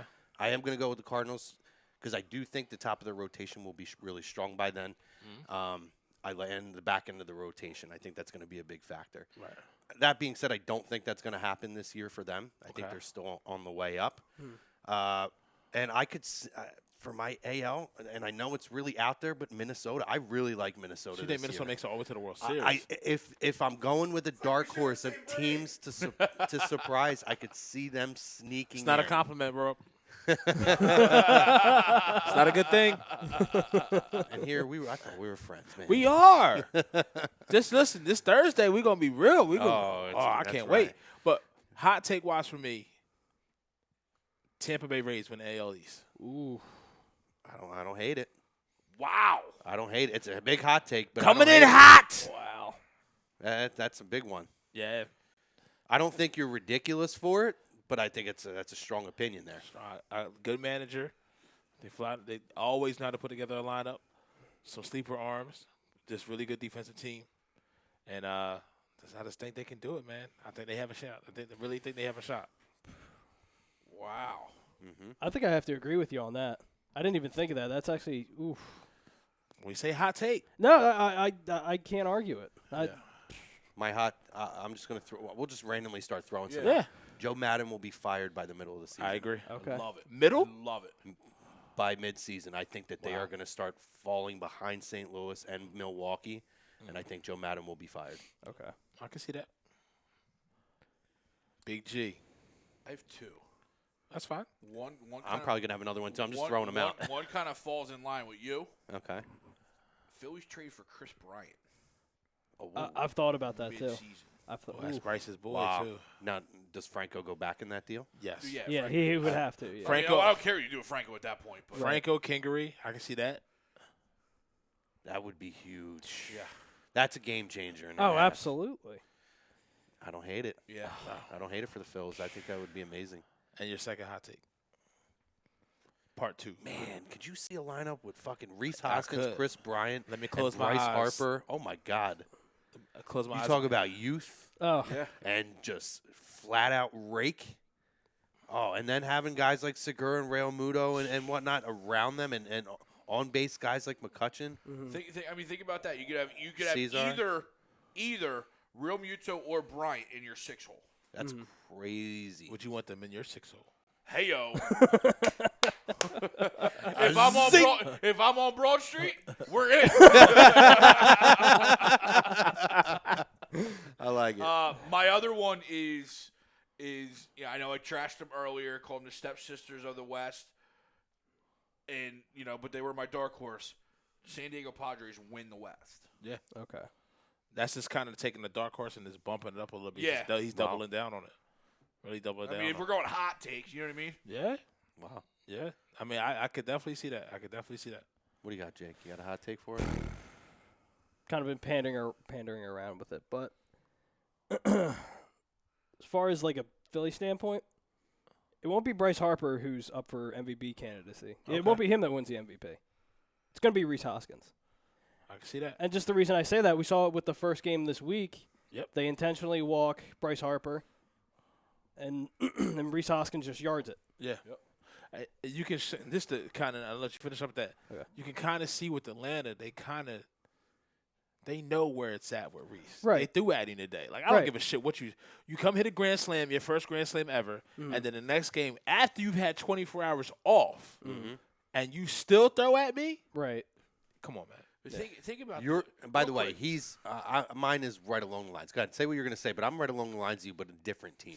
Okay. Think about what this team just did to Atlanta Braves, where you're coming into a season and they changed their starting lineup to throw more righties against this offense because we're so right-handed, and it still backfired against them. Right. You know what I mean? That kid today shouldn't have been starting. That should have probably Bryce been Bryce Wilson. Fultonavich. Yeah. It probably should have been Fultonavich. Yeah. Starting tonight, and then unless he's starting tomorrow. Oh, is he? Oh, he's hurt. But they didn't throw the lefties. Right. Like you normally. Well, they changed their starting rotation for this series to combat the righties Right. that the Phillies had, and it still backfired against them. I mean, that's already what this lineup is doing Right. to a team, especially a divisional team.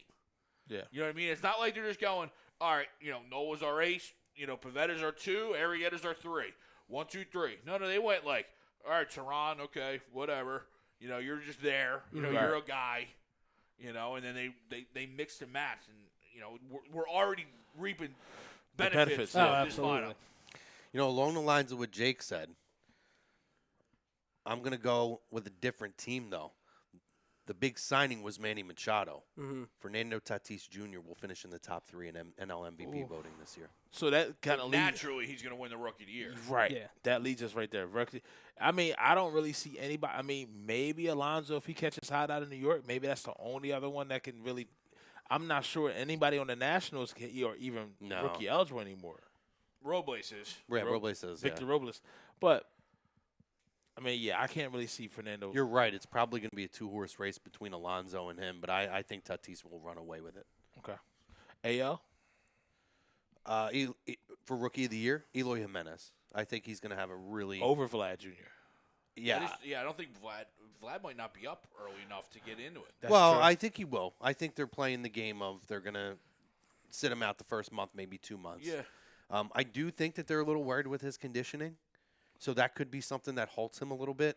But I really like Eloy. I mean, and that's not a knock to Vlad. I think Vlad's going to be a force for years and years. Right. But I think Eloy straight out the gates is just going to start running. Okay.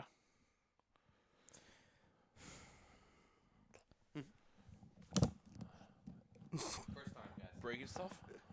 Talking about Rookie of the Year in the NL, I agree. I think Tatis could run away with it because he's starting right off the bat, getting the surprise promotion. Everybody expected him to be in AAA. Right. A guy that could contend with them if he gets healthy and on the field in enough time. Nick Senzel. Nick Senzel. Ooh, okay. I You brought him love up that. I love Yeah. that actually. I love that name, and it's a shame that they don't have a position for him because all that dude flat out does is rake. Right. Yeah. Right. At every position you put him at, he's rakes.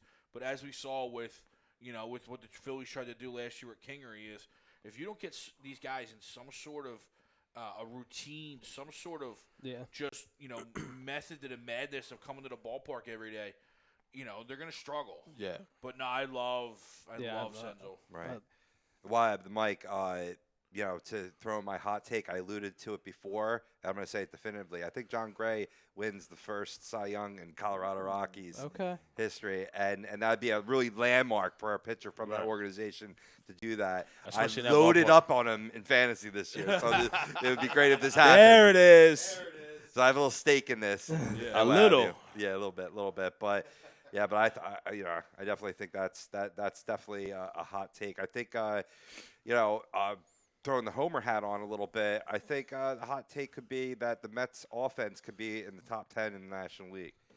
And I mean, that's not like a great accomplishment, but I think a lot of people are looking at the offense as a weak point, and I think it is when you compare it to their pitching staff and their overall team defense. I really think they're going to surprise some people because of the depth. Really, you have depth at every position. So throw those two in there and give this back to you, brother. Okay. So we got AL Rookie of the Year. I can see him in this as well because he already has a head start. But if Vlad can get right and get his conditioning down and they call him up in enough time, if he's eligible, it's hard, man. I mean, dude, I rarely get speechless. Yeah, I mean, you talk studs. He's if he comes up at the right time, I agree. He was a great minor league keeper in our fantasy league, huh, Greg? Yeah. There's a minor league keeper in the fantasy league. I can never do baseball fantasy. I always had good minor league keepers. So I had Carlos Correa. I've been in the league since high school. That's how long I've been with this group of guys. It's one of the longest group of guys I've ever been in the league with. And probably 12 teams? 12, I think. Yeah, so probably 7 or 8 of the 12 have been there every year. Wow. Like we've added guys like I jumped in Crows 5 or 6 years ago, something like that. Yeah, 5 years ago. But it's one of the funnest leagues I've ever been a part of. It's amazing. Yeah, it's we good time. go 25 rounds. We got a minor league keeper. We keep 4 to 5, sometimes 6 guys a year. It's a lot of fun. Mm-hmm. It's a lot of fun. But guys like Trout never hit the market. You know what I mean? No, of course. You got if you want those guys, you got to go trade for them. You know what I mean? Of course. So speaking of Trout, MVP. We'll go MVP, then we'll go Cy Young. You could do both at the same time, or we can do one round and come back. It's up to you. Because I mean, you're Chrome. You're going to do what you feel anyway. Well, National League, I think Nola gets the Cy Young this year. Really? Yeah, I agree. I think this is the year. I think he gets up to that next level. Okay. And I mean, he's been flirting with it for the last year and a half anyway. But I think from start to finish, consistency, Nola gets it done this year. MVP. National League MVP is tough. What's he saying? Oh, I thought you were talking shit on me again. Yeah, I'm working on National League MVP. I mean, I like your pick for Reese. Mm-hmm. I think he's going to end up being the X factor on that Phillies team. Yeah. I might have to jump on board with you on that. I mean, to me, it's either going to be Reese, it's going to be Yelich, or I still think Goldschmidt could sneak into that as well. Okay. Depending on what their success is. Okay. Because it's going to predicate a lot on him. Right. Twist my arm today, though. I'm going to go with Yelich. I think he repeats again this year. Okay. Repeat. Jakey? I said Woody Call for the NL MVP? Yeah. Yes. Yeah, I said Rhys Hoskins. You got Rhys, okay. Just because of what Harper adds to that rotation, and there's not as much pressure on Hoskins. Mm-hmm. Right. And who you got for your Cy Young? Nola? Yeah, Nola. I got Nola. Oh, we could deal with that. NL MVP and Cy Young coming out of the same team. Which I don't think's ever happened, but yeah, we'll see. Big G. There you go. Arenado's another name for sure. He stole my thunder for the no. I'm going Arenado for MVP. I think now that he's signed, he can kind of just play ball now, and he's been an MVP caliber guy for years anyway. Right. My Cy Young. Got some horses, man. We do. Yeah. Definitely got some National horses. League has some beefed up pitching staffs. Yeah. You got Scherzer, DeGrom, Nola. I mean, that's the first thing to come to mind. Start. Yeah, I'm gonna go. I'm gonna go back to back. I'm gonna go DeGrom. Yeah. Yeah. Okay. For me, I mean, just because I think this is all his team's going to have for Cy Young, I can really see it going to Scherzer again. Okay. I mean, when he's on that every fifth day, when he's on that mound, Automatic. it's Just the about as energy, automatic the as you motion, can get. and the stuff is just fucking filthy.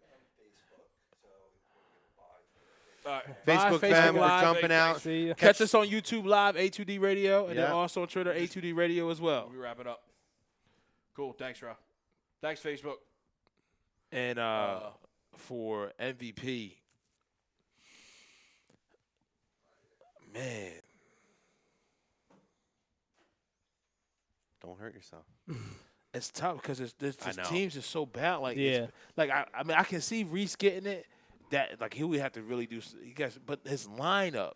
So in essence, I would really have to go. I'll probably have to go Yelich because I really don't think he's gonna stand out the most. Yeah. As far as the lineup and the team, it's almost like the James Harden effect for Houston. Yep. You know what I mean? When I look at it like that. So and then if you want to go AL Cy Young, AL MVP, I mean, I gotta go Trout.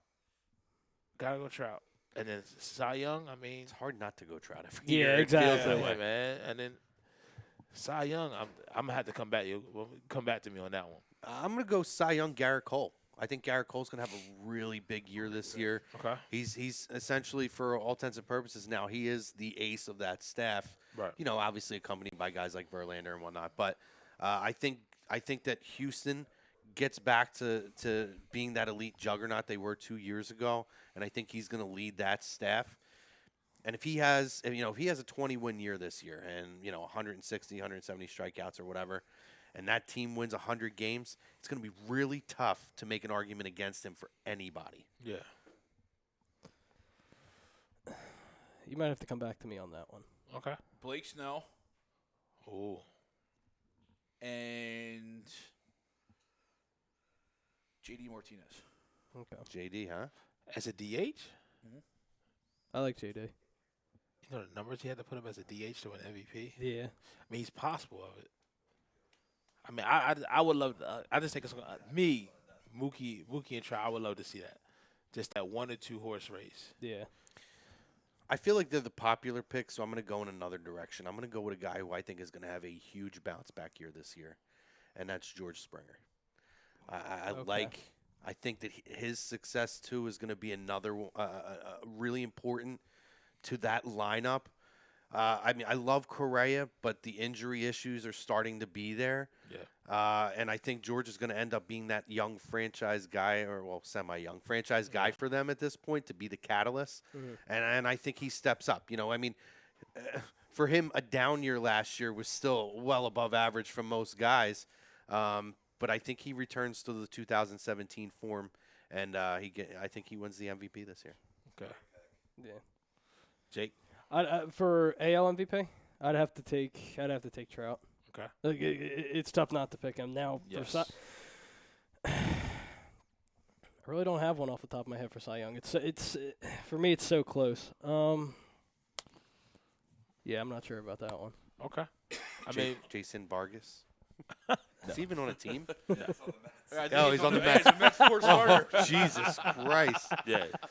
For my Cy Young, I think I'm going to have – it's really tough between Sale and Cole.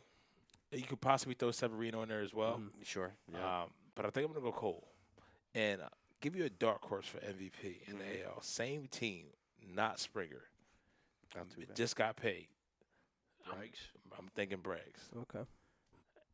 If he puts he's really been putting it all together now, but if he can just boost those numbers a little bit more. Oh, agreed. And then if you have a dip in Correa where he's not available, which makes Braggs stand out even more, then I can see that as well. That makes sense. I It's a agree great with that. Yeah, especially you think about it, if there's a dip in Correa, he's going to be playing shortstop. Yep. Yeah. So you're going to have the positional value to add to it. Not that third base is any It's not nothing to sneeze at. nothing to sneeze at, but when you have the versatility to play both, Yeah. I agree. I like it. Did you get yours, Greg? Yeah. So I don't want to take your thunder. No, you go, Rob. I'm just messing with you. No, it was a great pick, though. Yeah. Yeah, No, it was a great pick, though. Yeah. So it's not like you're stealing thunder because he's a monster. monster.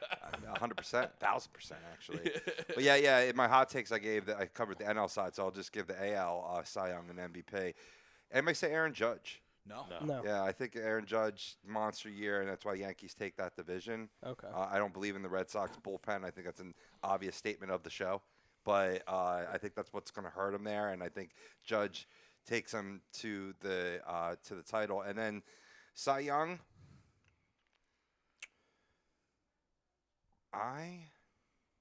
See, this is a tough one, but I'm gonna go with Trevor Bauer. I like it. I'm gonna go Trevor Bauer with the Indians. I think he's what's gonna keep them in contention for the title, because I think they've taken a step back too. I think ultimately the Twins could make a statement, maybe will make a statement by taking that division. But Bauer is what keeps them up there. Monster year, another fantasy darling. Yeah. No, I like it. I like it. So throw a curveball at you real quick. Yeah. Right, and then we can wrap it up on this. Manager of the year.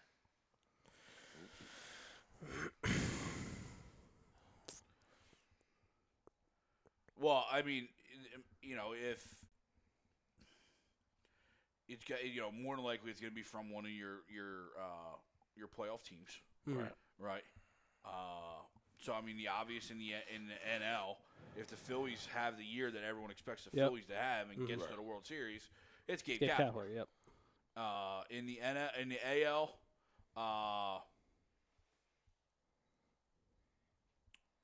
I will give it to Tampa Bay.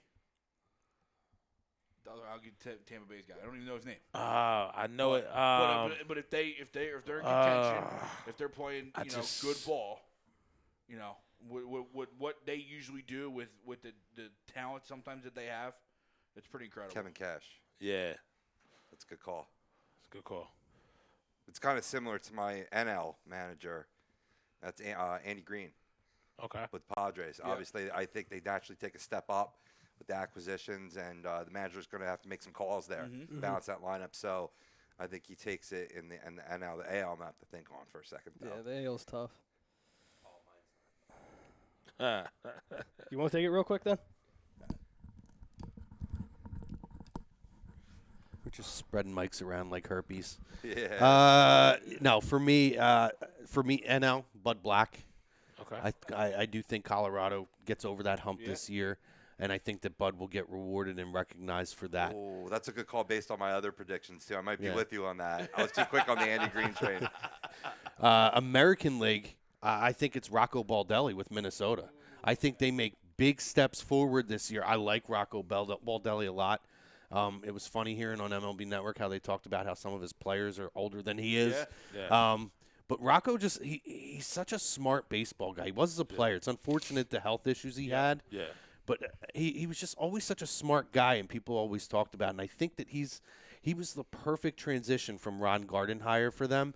I think he's going to be a mainstay there over the next decade or more as manager, and one of the real smart baseball minds. So for me, it's without question, I think that it's going to be Rocco Baldelli. Again, in correspondence to if I have the Twins winning that division, he better be winning the manager of the year because it's still a feat even in a weak division. And that is probably the weakest division in all of baseball. I don't know if we've said that yet. Right. But if not him, I think Aaron Boone has an opportunity too with the Yankees team. Okay. Aaron Boone as well. Why do you like? The only hesitance I had with that is when you field like a really talented team, less credo does go to the manager. What do you think could put Aaron Boone over the top there, Jake? It's more of like a kind of like a feeling thing for me. Yeah. Personally, I'm just going off like a gut feeling that I have. Right. As far as that goes, but going to NL, since I have the Phillies going as far as they go, I have to go Gabe Kapler. If they're going to where everyone in baseball and the fan base expects them to go, it's Gabe Kapler without a doubt in my mind. All right, for me, NL, I'm gonna go Bud Black as well, and in the AL, it was a toss-up for me. Okay. It was a toss-up between. It was actually a triumvirate. It was Kevin Cash, it was AJ Hinch, and there was Rocco. But based off of what this team expectations last year and what they're coming into this year, and they're still flying under the radar, I got to give it to Rocco Sacco. I mean, I just, for one, I love saying Rocco. And I love it. And I love Baldelli. He seems to be Italian, and I love my Italians. Yeah. I love me a good chicken parm. Me too. Chicken parm Alfredo, you got to try that. Alfredo? Yeah, we you might get be good. I'm not really big on the white sauce. what? Yeah, we're good. Really? We went into this sauce gate and stuff. We're good. Oh man. Yeah. But yeah, I mean that would be it for me. I would go Rocco and Rocco and Black. Okay. I mean for MVP How about for that name, manager. Rocco Black.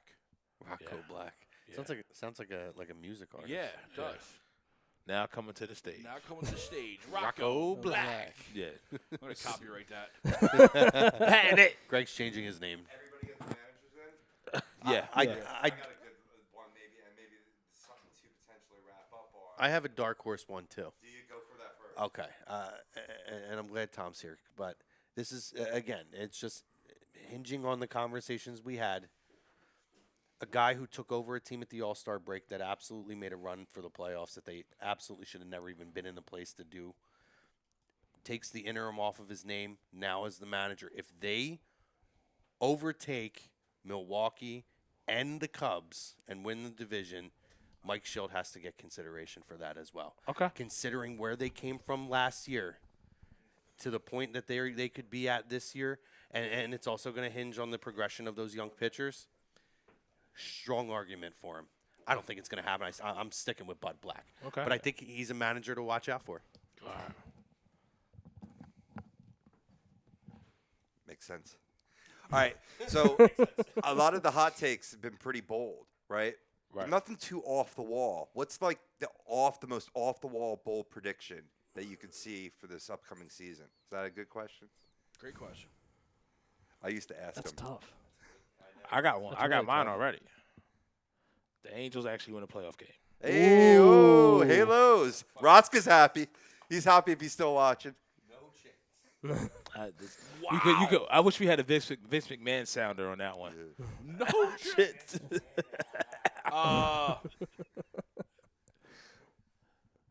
It's not. I mean, it's off the wall because, But if they are what this panel kind of thinks the Twins are, Juan Barrios wins the Cy Young.